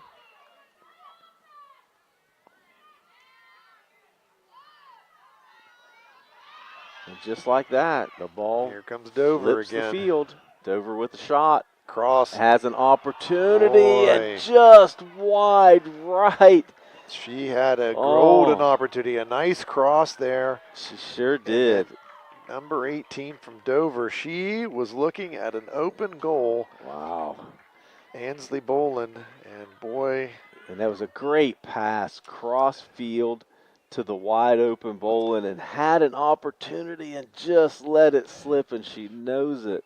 I used to know this coach, and he would constantly, he'd be yelling, far post, far post. Yeah. He wanted to kick it, and that's exactly what she did. Yeah, yeah. And Boland was there and just couldn't capitalize. And that's another one of those, if you're John Glenn, you're just like, whew, we dodged another one here. For sure. And the longer they keep hanging in here and there's no score, you know, then you get into one of those situations in a sudden death overtime where, you know, Dover, who has basically been in control of the game, if they make one wrong play, then John Glenn could sneak out of here with a win. Yeah, I mean, the longer this game goes, the more tired the legs are going to be for those Muskies, though. There's been limited substitutions. So the longer this goes, you would assume the more it would favor the Tornadoes. There's going to be another corner for Dover.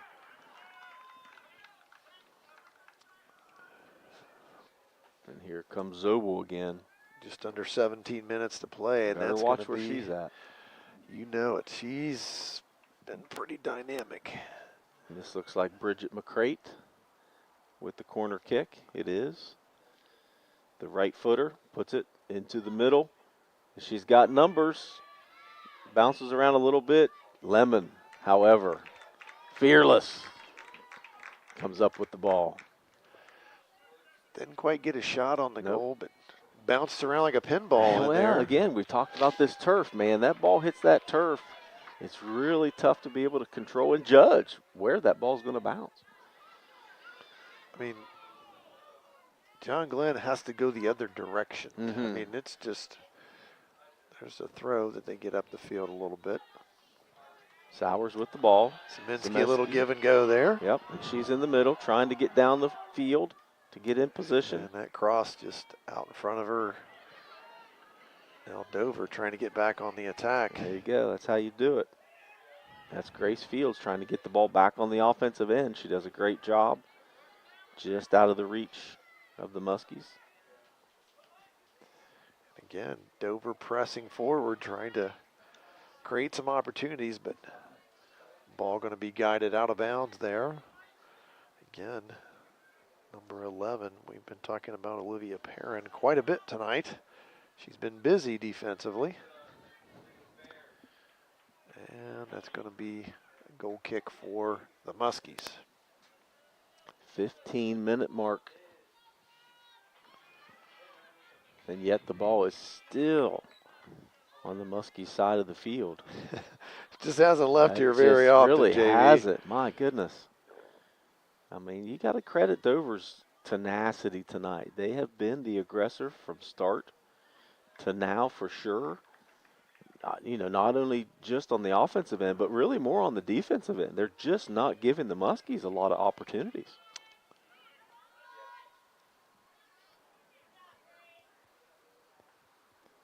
But here is one. If the Muskies can take advantage, that's Szymanski in the middle. Ball's controlled there by Pfeiffer for the Tornadoes.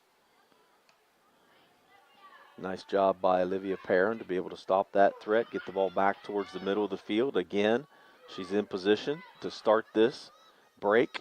And here's Sowers with an opportunity with Szymanski in front, but no help on the right side. Well, here she comes, She's trying to get there. there. And she just can't quite track it down.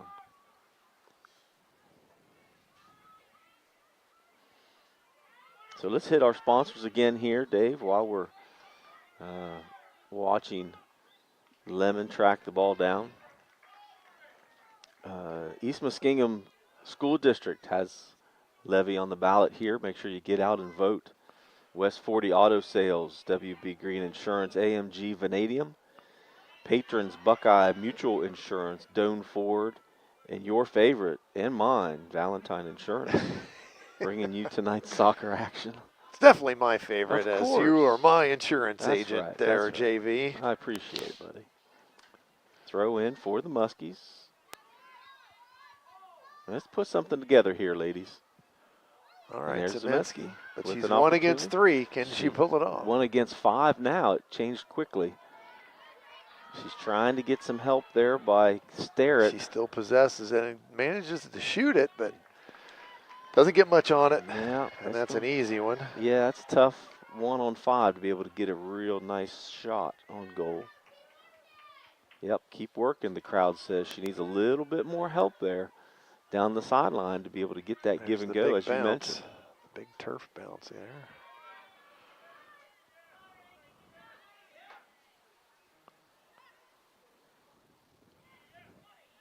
Nice ball movement by the Tornadoes.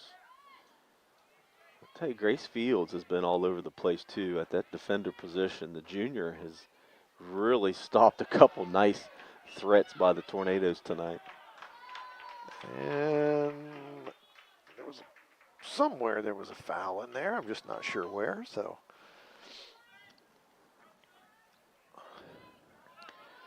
Perrin into Vasco. Over to Fields. Up to Sowers.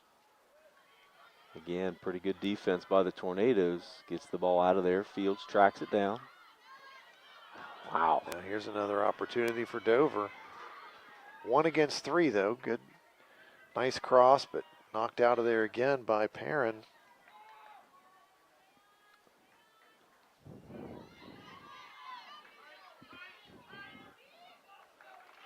That'll be a Muskie throw in. Good job there by Sowers. 11.5 minutes to play.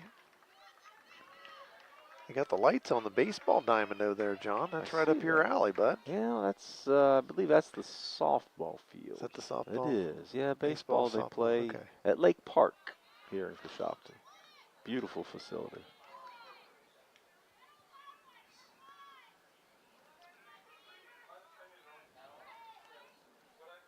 Fields again, fighting with Noretto. Tornado throw in. Noretto and Fields going at it again. Fields smartly lets it go. Ball in the middle of the field, pushed up. Big shot there to get it down the field, but no threat for Lemon.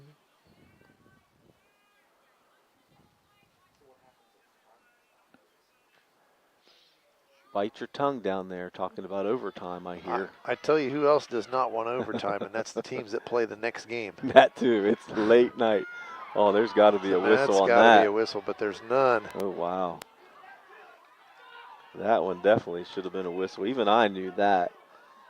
Definitely. Pfeiffer with a little bit of a shove. Zemensky right out of the way. Didn't like it. Throw in by Perrin.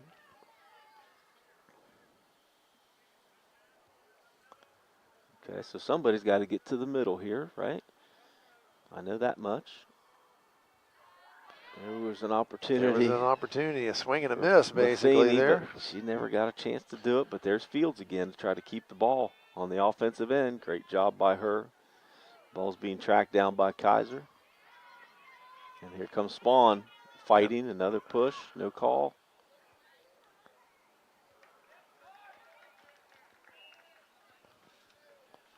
Dover ball.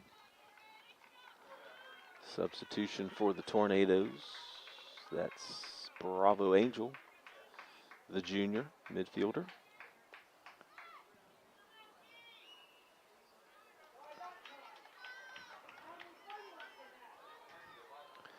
Whistle on the sidelines. Muskie ball. Try to set up an opportunity here to score. How many shots on goals this half? One for the Muskies? Maybe two? Two.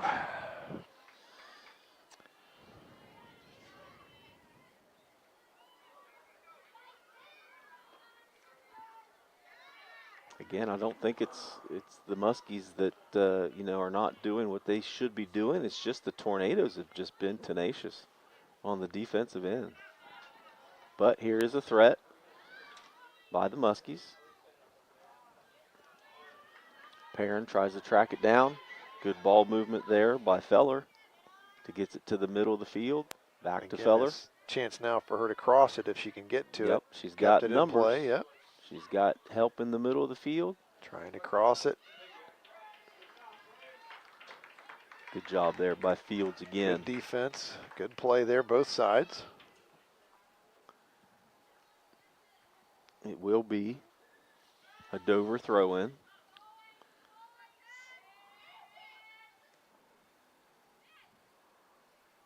Again, ball in the middle of the field. Here's a shot. Nice defense again by Fields. I tell you, she has been all over the place, especially this second half. She and Perrin both have been yes, very busy back there as defenders. Very busy, for sure.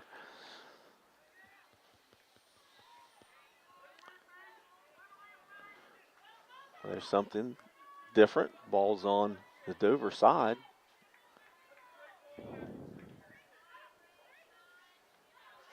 But it is controlled. They're just trying to stall a little bit, get the offense set up properly. Just over 7 minutes to go in this one. Nice pass by McCrate.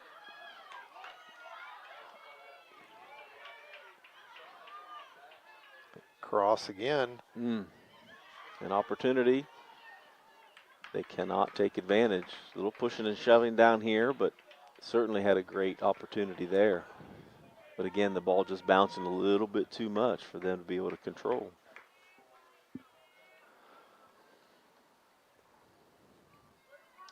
Six-and-a-half-minute mark here in the second half of tonight's district final action from Stweart Field in Coshocton.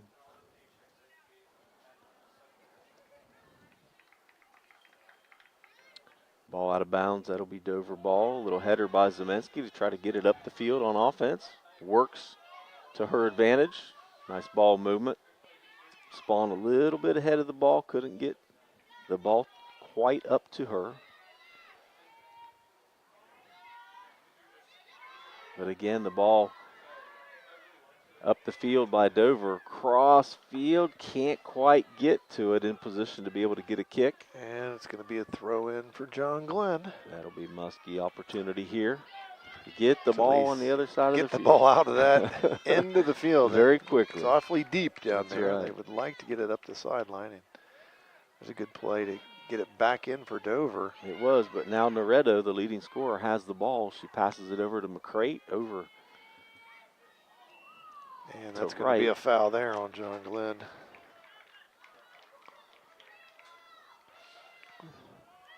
And Dover is pretty aggressive at the goal too. So getting the ball here, probably not the best position, especially the way the ball's bouncing around a little bit as well.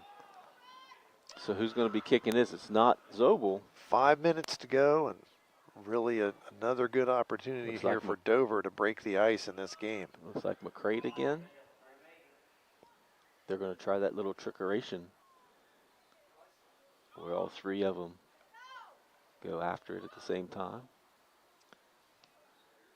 Big shot by McCrate. Man, she's got a big leg, but just out of the reach. Just a little bit of high, Lemon. yep. Wow. Another bullet dodged from the Muskies. Yet another one for Man, John they've had Glenn. some good Yes, looks tonight. They Wow. have. Inside of 5 minutes, you can't give them another look. At some point, it's going to hurt you. And here's another opportunity to the goal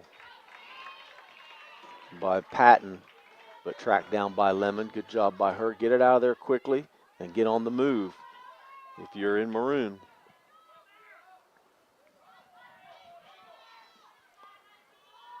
And here's an opportunity. Muskies with control, midfield. Again, that defense by Dover, Kenzie Wright, stopped that threat real quick and now has pushed the action up to the offensive end. And cross just a little bit too long there. Good try though, and again, Dover just keeps putting the pressure on. Only 3.5 minutes. It hasn't stopped. Again, from the start of the game, they have been the aggressor.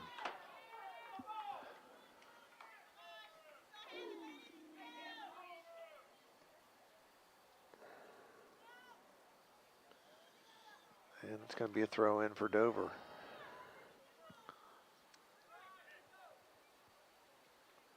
Lemon trying to get the ball up the sideline. Just couldn't get it to Stweart.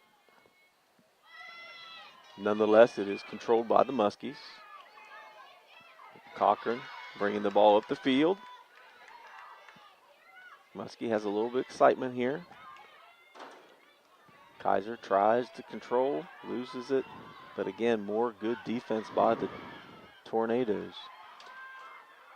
Here comes Noretto trying to get a shot. Again, great defense by the Muskies to get that threat out. 2.5 minutes to go now. And there's another attempt at a cross, and just a little bit out of the reach of the Dover player there, making a nice run at the goal. Sowers, Zemensky working that tandem here. Little header. Zemensky dribbling, defended well, tries to get it up to Sowers. Nice steal there by Grafe. It's going to be a throw in for John Glenn. 2 minutes to go. This might be the last really good opportunity on the Dover end of the field. Got to try to make something happen here in this last minute 43 now to go in the game. Really quickly. Muskie's trying to set up the offensive attack. Stweart. There'll be a throw in, Muskies. Stweart with the throw in. Decide against it. Oh, he's giving it to Dover.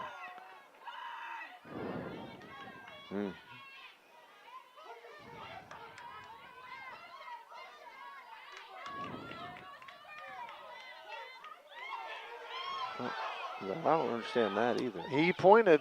He sure did. He pointed this way, And and he then should've. all of a sudden, yeah, it should have been, because that should have been John Glenn ball.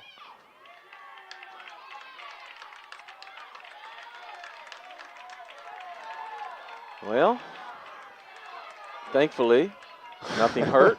49 seconds now. Clock still running. Yes, quickly, girls. Let's go.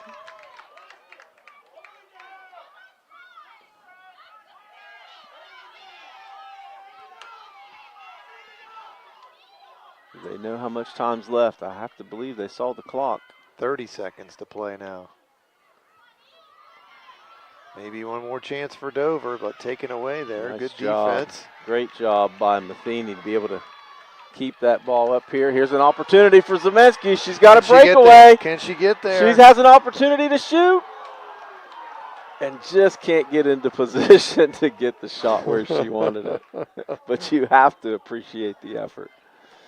That, my friends. That's going to put this game now into overtime. That is the end of regulation. That could have Overtime been, action. It could have been one of those plays like we were talking about. You know, Dover dominates play, and then all of a sudden one thing happens, and they capitalize, and they almost pulled it off in the last 10 seconds of the game. Yep. That'll give us an opportunity to take a breath, get a drink of water, take a little bit of a timeout, and we'll be back with you here momentarily. You're watching District Final Play on ABC Sports Tonight, courtesy of YRPtv. Back with you in a moment.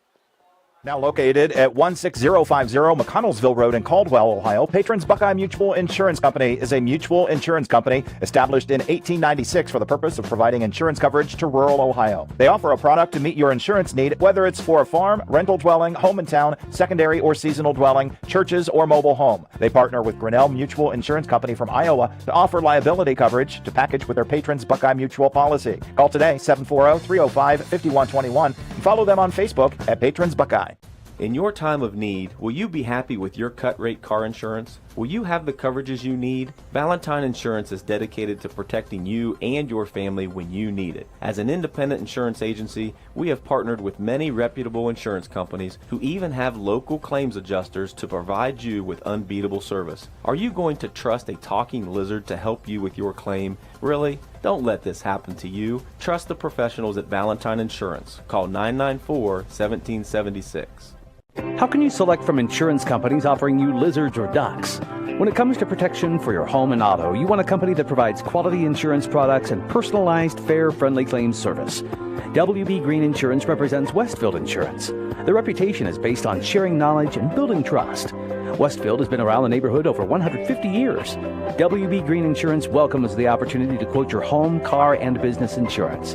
Don't be fooled by lizards and ducks. Call 439-1329. I was sitting in my car and it wouldn't start.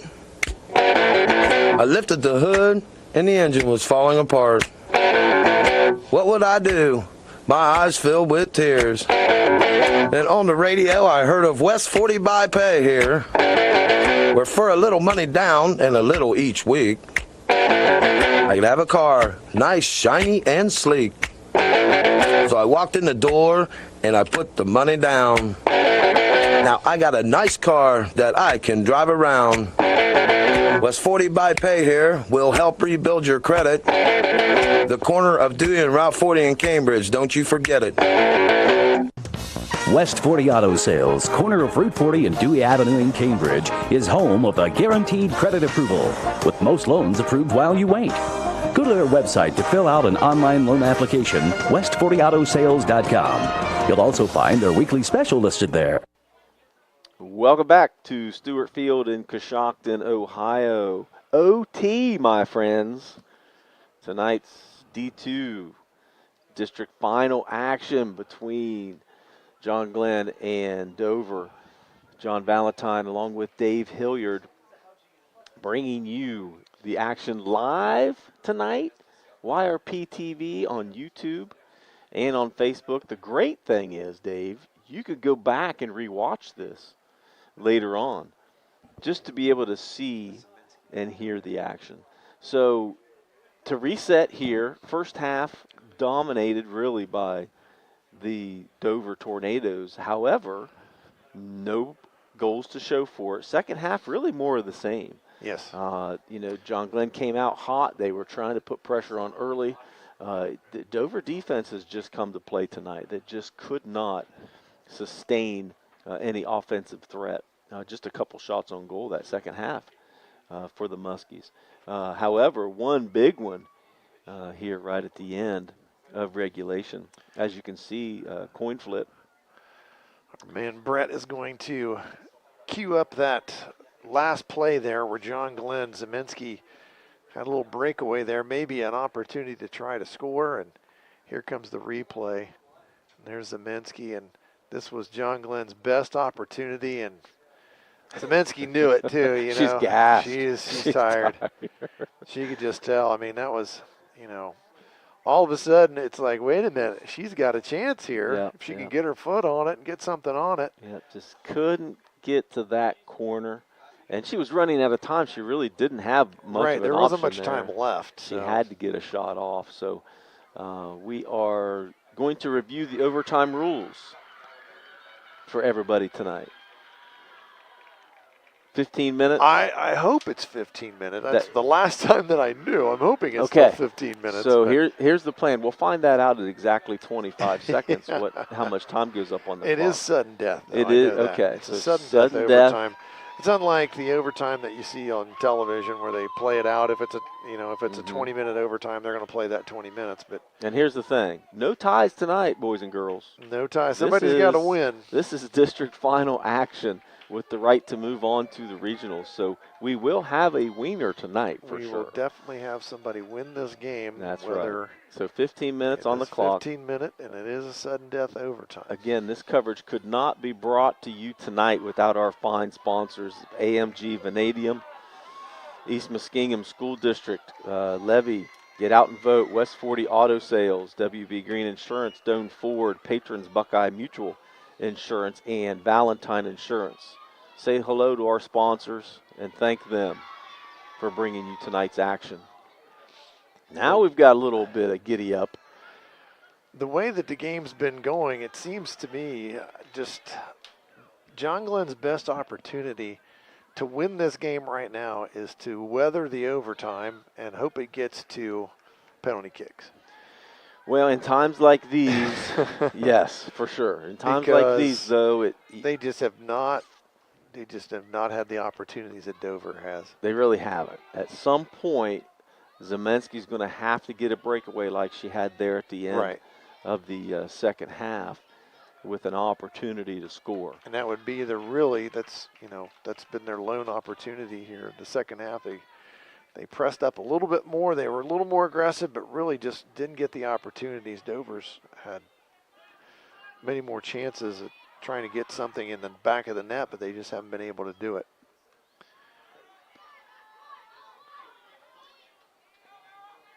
And not only are they aggressive on the defensive end, but they're quick too to be able to come up. And you saw Miley Patton there, the sophomore, just come flying across the field to be able to control that ball. Impressed with their defensive play tonight for sure. And again, attacking that sideline with the idea that they're going to cross it back in, and can't quite get it before it goes out. So that'll be a throw in for the Little Muskies. And here's an opportunity, have some numbers, but the ball gets away from the Muskies a little bit, and there's Zobel with a big kick forward for the Tornadoes. Patton controls it.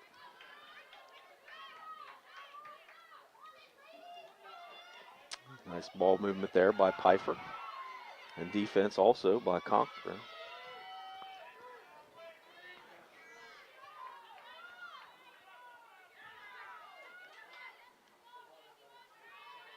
Just seems like they're always in the right place at the right time. Oh, she hurt herself right there. Trying to control that ball. She's trying to walk it off. And that'll be a And she's going to have to come out of the game here. timeout.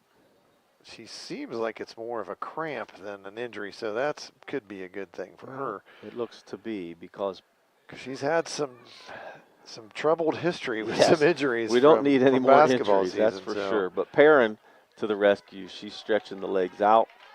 Looks like it just to be a cramp. All right, she gives a thumbs up. Yep. She's ready to roll. All right, good job. Oof. Yes, thank goodness, right? Yeah. Got to get her involved in this game on the offensive end. Still 12 and a half minutes to go in this overtime. And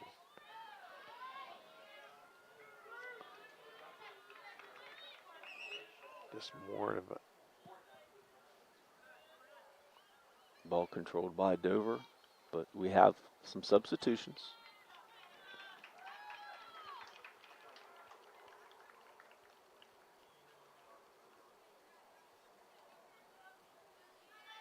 Into the game. Fresh legs for Dover. Cashlyn Harmon, yeah, they did this a lot in both halves early, for sure.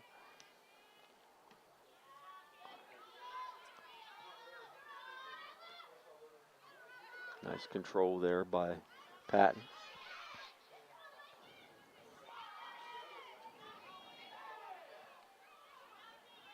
Walrath with 2 stops play on the ball. Kaiser tries to defend the ball. It'll be throw in Dover. Bravo Angel controls cross field. Tries to get it to Patton. Stewart with the stop. Lemon just goes and gets it. Boy, she's going to have some scraped up knees tonight. Did you see her hit the turf there? She tried to slide. There was no give in that turf. Nice header there by Bravo Angel to keep the ball on the offensive end. But it'll be throw in Muskies. Fields had a great game on the defensive end. Gets it to Sowers, but can't control it.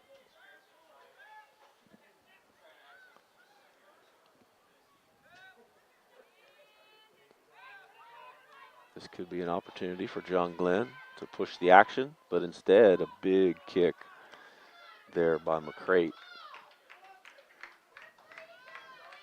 She has a big leg for sure.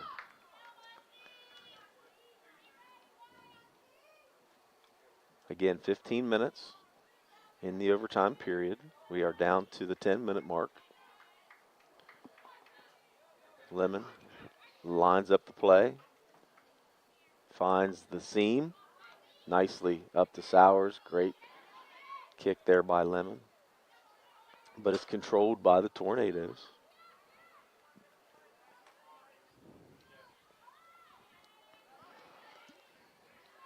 It seems like you've said that a lot. I It's have. controlled by the Tornadoes. A bunch. And that's going to be a corner now. So another opportunity for Dover here. Yet another corner kick. Yeah, and not what you're looking for if you're the Muskies here. They have had a couple corner kicks tonight, really close to taking advantage of those this time. Looks like they're going to put McCrate at the corner. Again, probably the best leg besides Zobel on the team, but instead of a big kick, she just tries to get it in. And good defense there by the Muskies to be able to stop the threat. But the ball's still bouncing around. Bravo Angel tries to control it to get a shot. Here's an opportunity for the Tornadoes. They keep trying to get it out, and they can't get it out, and Dover's eventually going to get a shot on the goal. Right, at some point, you got to get it out of there, man. Dodged another one. They've dodged several bullets tonight. Couldn't get her foot really into that ball there, so again, it's harmlessly tough. to the side. When that ball's bouncing around like that, when you're that close to it, it's hard to be able to get your body in position. It's tough. It's not an easy thing. No. There's a good lane to choose there for Lemon again. I like her kicking the ball in those seams. We talked about that kind of off camera, getting it away from the sidelines, get it up the field a little bit on those hash marks. to be able to try to split that defense. Another couple of subs for Dover coming in the game again.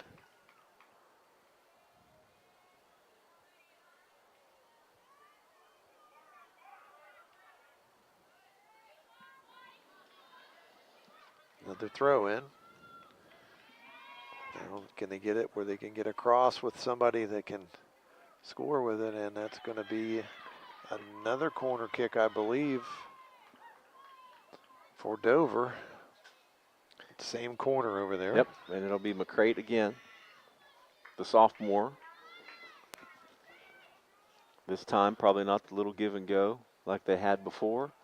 The Bravo Angels trying to sneak over there to set it up. Looks like she's going to kick it to the middle. Nope, here she comes.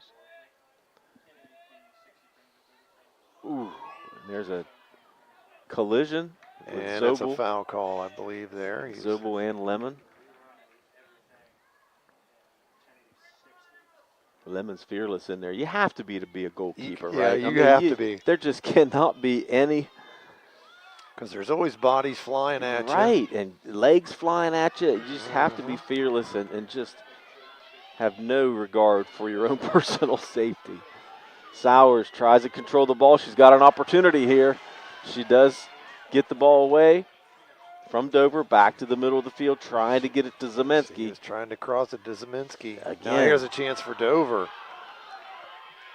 John Glenn back on the defense. Nice play there. And Lauren Grafe not quite the speed that Vasco has. So Vasco, a good job to be able to stop that threat. However, it is controlled by Dover. Nice play there coming up. And now Zeminski with it in the middle of the field. Take your time, scan the field, see what you got. You Trying don't to have make numbers. something happen. Sowers down the sideline. Again, great defense by Dover to be able to get the ball back towards the offensive end.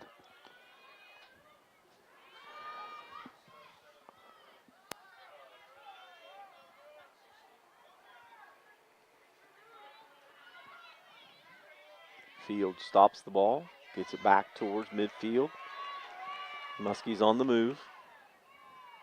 Trying to get some help, and she couldn't cross it into some of her own people. It went to the other squad. And again, another opportunity for Dover. Sure is. Offside, I believe, is what he was saying. Or no, there was a call from the official. It was a foul. I was going to say, I didn't think it could be offside. Well, no official explanation. We're not going to get that. It is it's not happening. It We're is just not Muskie going to get ball. that. So. No. John Glenn possesses the ball, and not much longer. That's going to be a throw in for Dover right at midfield. So OT tonight's district final action on YRPtv. Your friends at AVC Sports. 0-0 first OT tonight.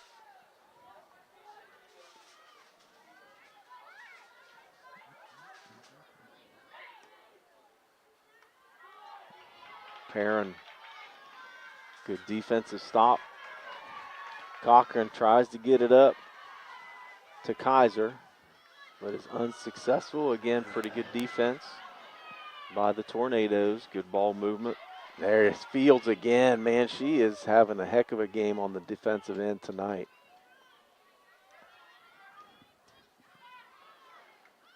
As is Perrin, who tries to stop that threat. See how quick Dover gets to the ball. I don't know if They it's just seem to be a little step quicker here. Perrin, they're just not as tired because of the substitutions, maybe. Great job by Sowers to be able to steal that ball from right up the field. Zeminski trying to get it. If Zobel swings and misses, Zeminski's got an opportunity. She's going to continue to fight. Nice ball movement there by Zobel. Just a really nice play from Zobel. Absolutely, sure was. Great defense down She there. knew she had Zeminski all over, and that was her only way. And she couldn't, there's no way she could turn the ball over in that situation and give Zeminski a chance down there. Right. There's a substitution for John Glenn. Nice heads-up play by the junior. 3 minutes to go in this overtime. And the throw.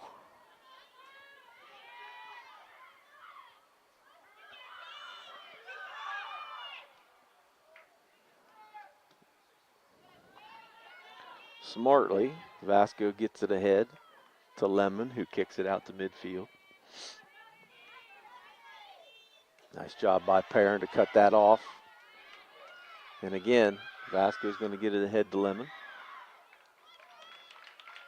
Got a lot of faith and trust in that goalie, buddy. Zemensky has a play on the ball here. She's going to fight to retain it. And it's kicked away there by McCrate.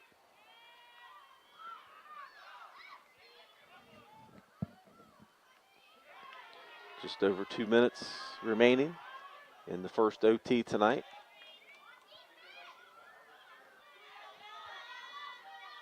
Dover does not have numbers, but they're in good position here to get an opportunity.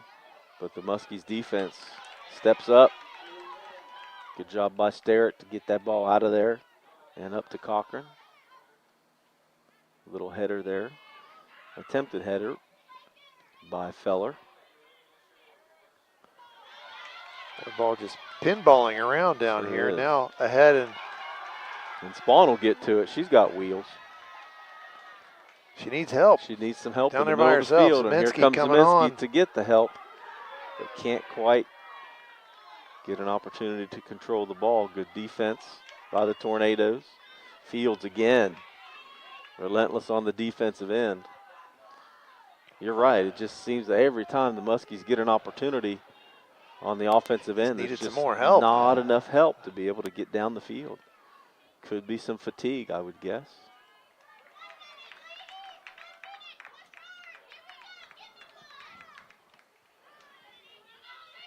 A minute to go. And then I think we do it all over again. Another 15 minutes. Spawn has an opportunity for a steal here. Stay up there on the offensive end. Somebody step up and get a steal. Spawn and Zemensky, your two quickest players on the offensive end. And again, good goalie play coming up to get that one again. 30 seconds.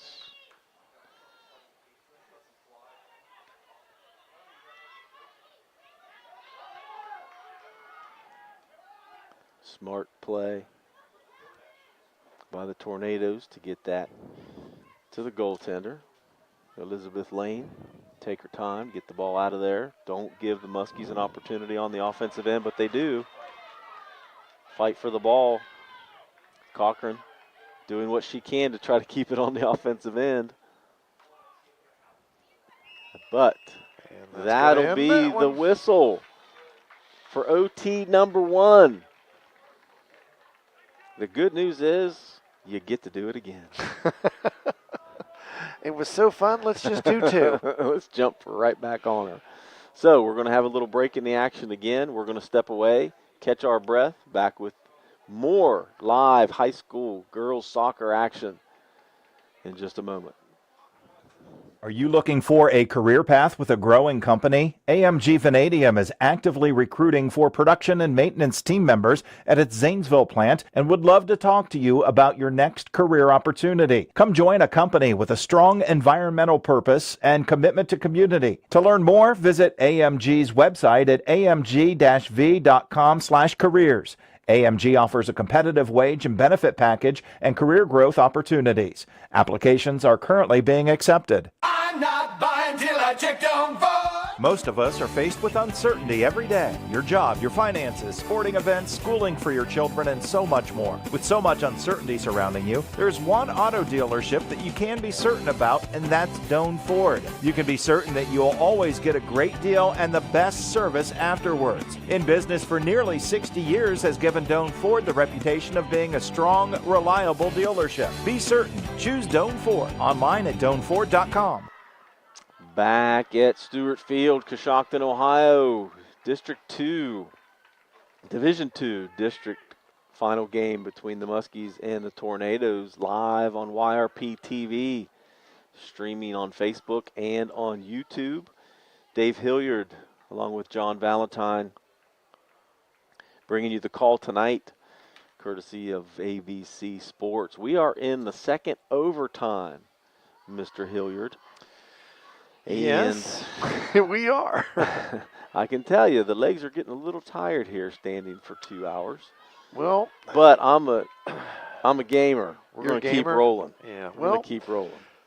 You know, John Glenn has just not had the opportunities. I mean, they're trying to weather the storm here, and if they can get in this situation where, I mean, like I said, I really thought going into the start of the first overtime that their best opportunity to win was going to be if it got to penalty kicks, because they had just not been able to create any opportunities. Yeah, you're right. To get the ball in the goal. It just haven't been. Now, if he goes to penalty kicks, all right, yeah, they're going to get some shots. Yeah, at least you'll get some opportunities. However, Dover has a couple good penalty kickers themselves. Yes, they do. So, yeah, it'll be a shootout for sure. But nonetheless, hopefully the Muskies can sneak one in here in this second OT to be able to pack the bags and head on back south. Sudden death situation here. So Muskies. Sudden win, I should say. There you go. Muskies have the ball. Taking their time, getting the offense set how they'd like to see. Big kick. Up to Kaiser, but controlled by the Tornadoes, back to the Muskies. Nice movement by Matheny to dribble the ball, and there's a nice little push. It's got to be called, and it's not. John Glenn's still going to control the ball, though. Got to it before it rolled out of bounds on that sideline.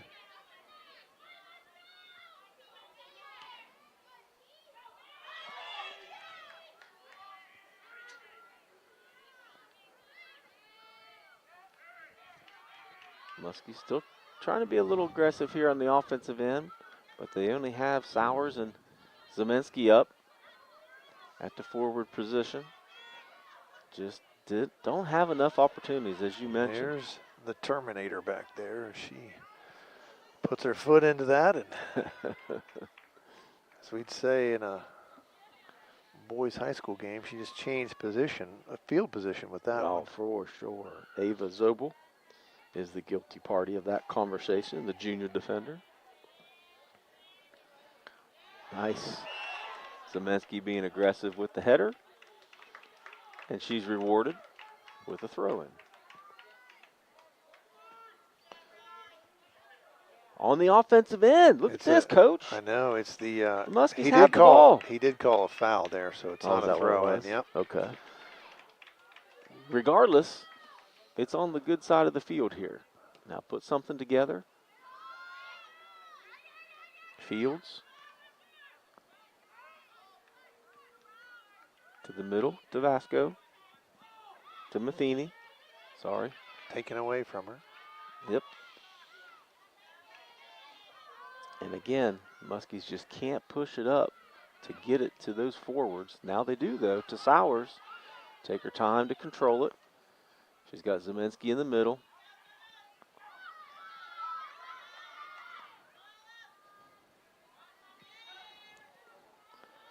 Needs some spacing there, I think, to be able to get Zemensky towards the middle. Still got the ball down here. And it's high, it's deep, and it's no good. It's a fly wide out. left. That was Matheny with the big kick. Tough to control that one. Spacing, right? I mean, you saw Sowers and Zemensky were a little just too close a little to each too other. close together there to be able to make anything happen. However, the Muskies do push the action, keep it on the offensive end. Gonna try to attack down the sideline again.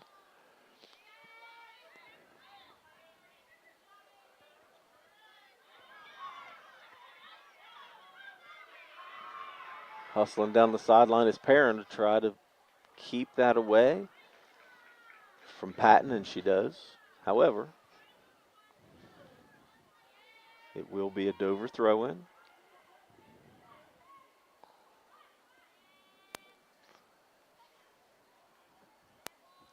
Great, over to Patton. Defended by Stweart. He's trying to cross there, but John Glenn defense right there to get in the middle of all that.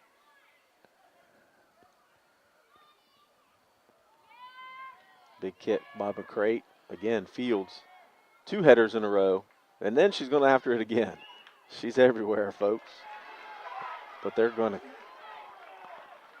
to give the ball to Dover. That's going to give Dover an opportunity here. That seemed.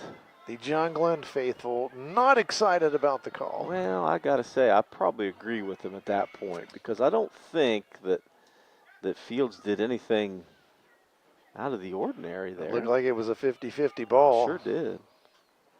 Nonetheless, the big leg of McCrate, you can believe she's going to try and go after this goal. And she does. Same thing they did before. Yep. And it's off the crossbar. It's high. Of the football goal post. It would have been worth 3 on a Friday night because that was dead center. Nonetheless, it's off the goal posts, and that'll be controlled by the Muskies.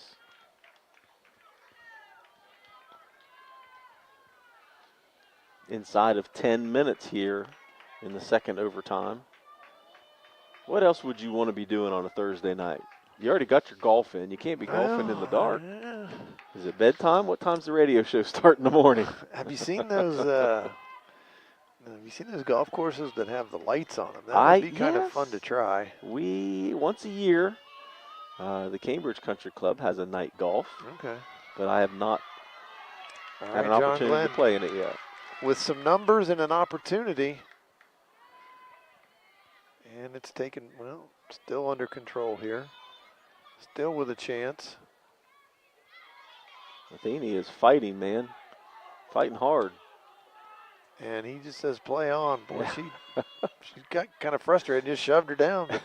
Play on. No blood, no foul. Good ball movement there by Noredo. The Dover team is pretty physical tonight, too. Good hustle there by Walrath to be able to stop the threat. But she does get it through. A shot is broken up by Lemon. Nice job by Sowers to be able to clean this up, get the ball away from the Tornadoes. And here comes Zemensky 1-on-4. She is quick to get the ball down the field, but she has no help. Somebody's got to get to the middle, and Sowers is there waiting on her. Good decision by Zemensky. Bring it out and set it up. Now get your spacing and get a shot. Don't think that's the shot that they were looking for. Take your time, space it out, relax, catch your breath, and get a good shot on the goal.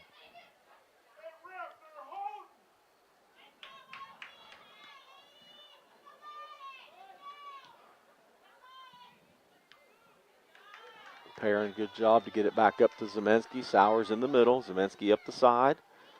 Again, they're pushing all day. She's going to get a shot, though. And it's in! Wow! Oh, right through the diving hands of Elizabeth Lane, and your Muskies walk it off at the 7:44 mark. Zemensky found a way. And you saw it coming. We could see it clean as day that she's got an opportunity, a little bit of a lane. And, you know, that's just, look. She put the shot on the goal. That's why you have to have shots, because at some point that ball's going to take a funny bounce. Our man Brett's going to set us up with the instant replay or here. In this case, it's just going to go through the hands. It just went right underneath her. There you go. And Zemensky can't believe it. She's like, are you kidding me? I knew it was in all along, she says. What a great turn of events for the Muskies. Just as we said, the ball's got to be on the offensive end for you to take a shot, right? And it finally comes through. And boy, it's just it's heartbreaking for Dover because they just they controlled the game. They really did. Absolutely. I just as I said, I thought John Glenn's only legit chance, and there's some enthusiastic John Glenn student body here running down the sideline with the John Glenn flag. But I thought their best opportunity was going to be if they could get it to penalty kicks because they just weren't getting the opportunities. But, boy, somehow Zemensky found a way. She just, you you put the ball on the goal and see what happens, and she did. And boy, it was a quirk. She knew it too. She was just as surprised as anybody. And but that's why the you have to goalkeeper get there shots. just Absolutely, you have to. You got to get find a shots. way to get the ball on the goal, and Zeminski did, and it found pay dirt, and that's your district champions. That's huge right there. A huge John turn of Glenn. events. Especially the way that Dover controlled the entire game. Yes, they did. Right? I mean, you were calling it the whole time. The best thing that's going to happen is if they get the penalty kick. I thought that was going to be their only real chance. Because they just didn't have legitimate shots on the goal. But what a great opportunity. You'll see it here one more time. Yep. Zeminski, just that extra burst of speed to finally get her body in position to get a good kick from the right side instead of the left side. Yep. And again, Elizabeth Lane just feels horrible for letting it just slip through the fingertips. That's your district championship, folks. So the Muskies on to the regional tournament again will be here Tuesday night here in Coshocton at October Stweart 31st. Field. Halloween night. Halloween. Bring your costumes. If you bring your costumes, you get a free piece of candy, courtesy of Dave Hilliard. They will be taking on the winner of the second game tonight here at Stweart Field, which again is your number 1 seed West Holmes Knights against number 10 Zanesville Blue Devils. We appreciate you stopping in to check out the action with us tonight. Courtesy of YRPtv and AVC Sports. Again, I'm going to run through these sponsors one more time because this would not have been able to be brought to you tonight without AMG Vanadium, Doan Ford, WB Green Insurance, West 40 Auto Sales, East Muskingum School District Levy, get out and vote next week. Patrons Buckeye Mutual Insurance and Valentine Insurance. Your D2 East District champions. Now, there's 2 East Districts, again, like there is a lot of times in basketball. I don't know if this is East 1 or East 2. Regardless, they will be taking on the other East District champion. Right. Then in the Southeast, you're looking, those two districts, 2 Southeast, they'll come into the regional as well. Right. You're looking at the number 1 seed over there is Fairfield Union. And then another MVL team, Sheridan, is also still alive in that district tournament as well. In the Southeast. That'll be fun. That'll be fun. So regional tournament, again, next Tuesday, October 31st here in Coshocton, Stweart Field. Get out and support your Lady Muskies. Again, for our entire AVC crew, the boys here setting up shop, we appreciate your help.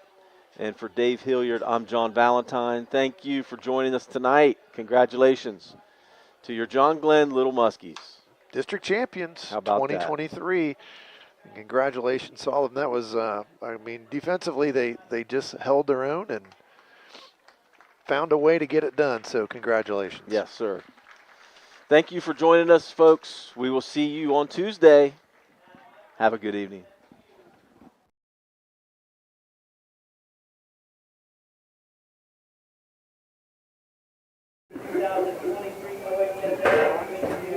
District runner-up team, the Dover High School Tornadoes.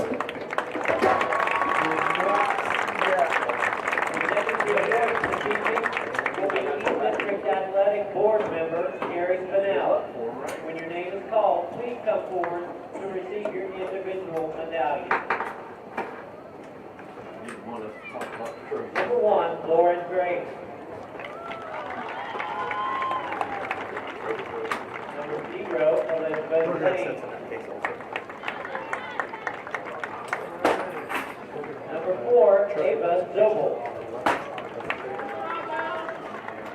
Number 9, Carly Doretto. Number 11, Emmeline Feller.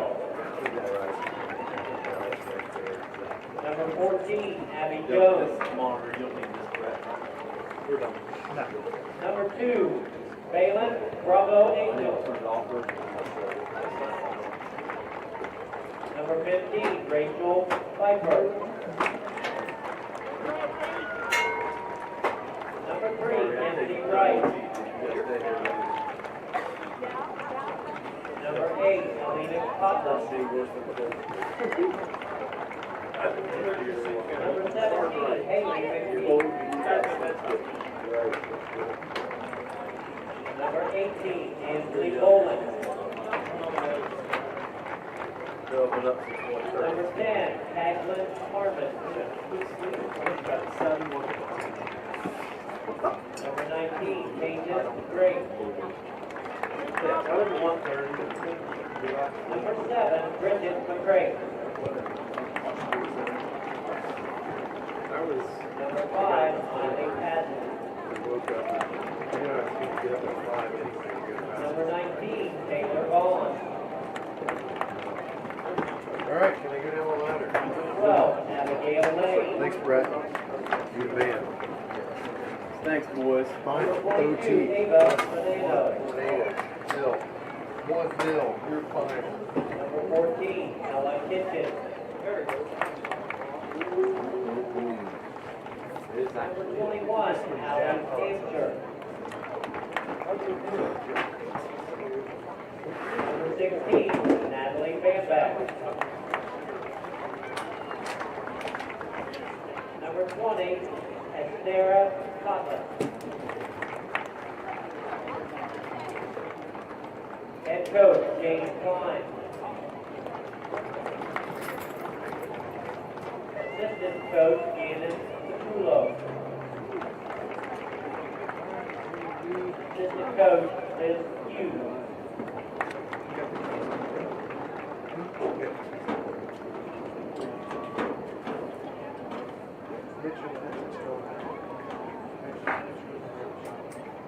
Now with head coach James Klein and the Tornadoes seniors captain, please come forward for your senior trophy. Congratulations on an outstanding season and outstanding game tonight.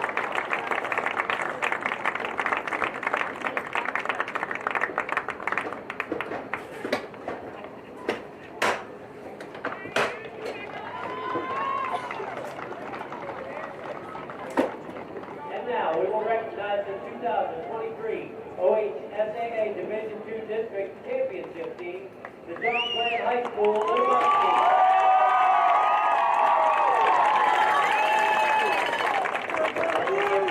The award to the District Athletic Board member, Gary Spinell. When your name is called, please come forward to receive your individual medallion. Number 1, Abigail Matheny. Number 2, Elena Berry. Number 3, Addison Paisley. Number 4, Ellen Sterrick. Number 6, Estelle Matheny. Number 7, Gillian Sowers. Number 8, Avery Vasco. Number 9, Caitlin Huey. Number 10, Riley Zemeski.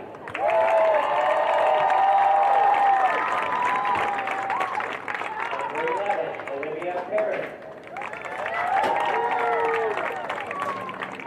Number 13, Kate Wilson. Number 15, Maddie Paisley.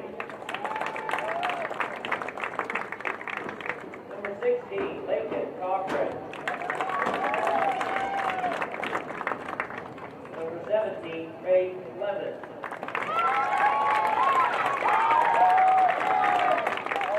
Number 18, Kira Kaiser.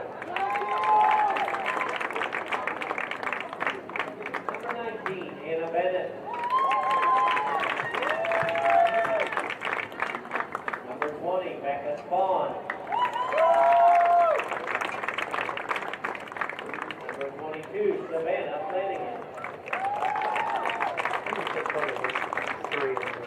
Number 24, Grace Field. Number 25, Ashlyn Rowe.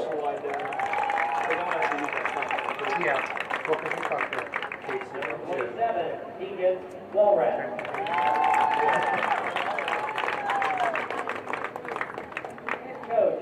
Wilkins.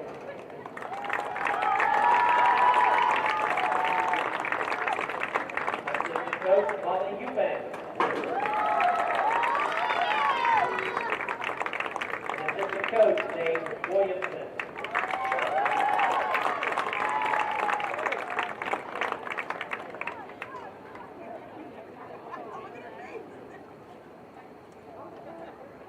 And now, with head coach Clay Wilkins and the Little Muskies seniors and captains, please come forward to receive your trophy.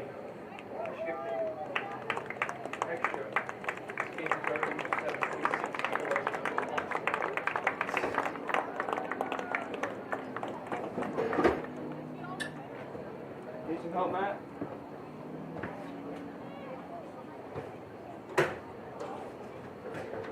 Got it.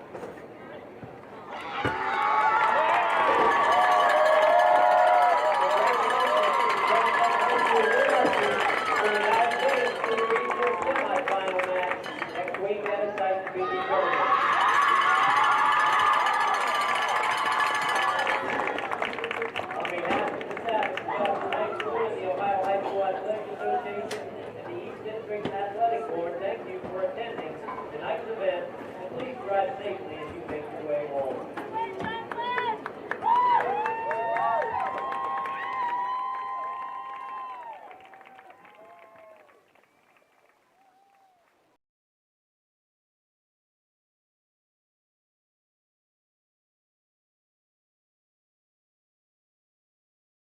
Hello, Muskie fans. This is Greg Millison, former choir director and local business owner, reaching. This has been a presentation of ABC Sports.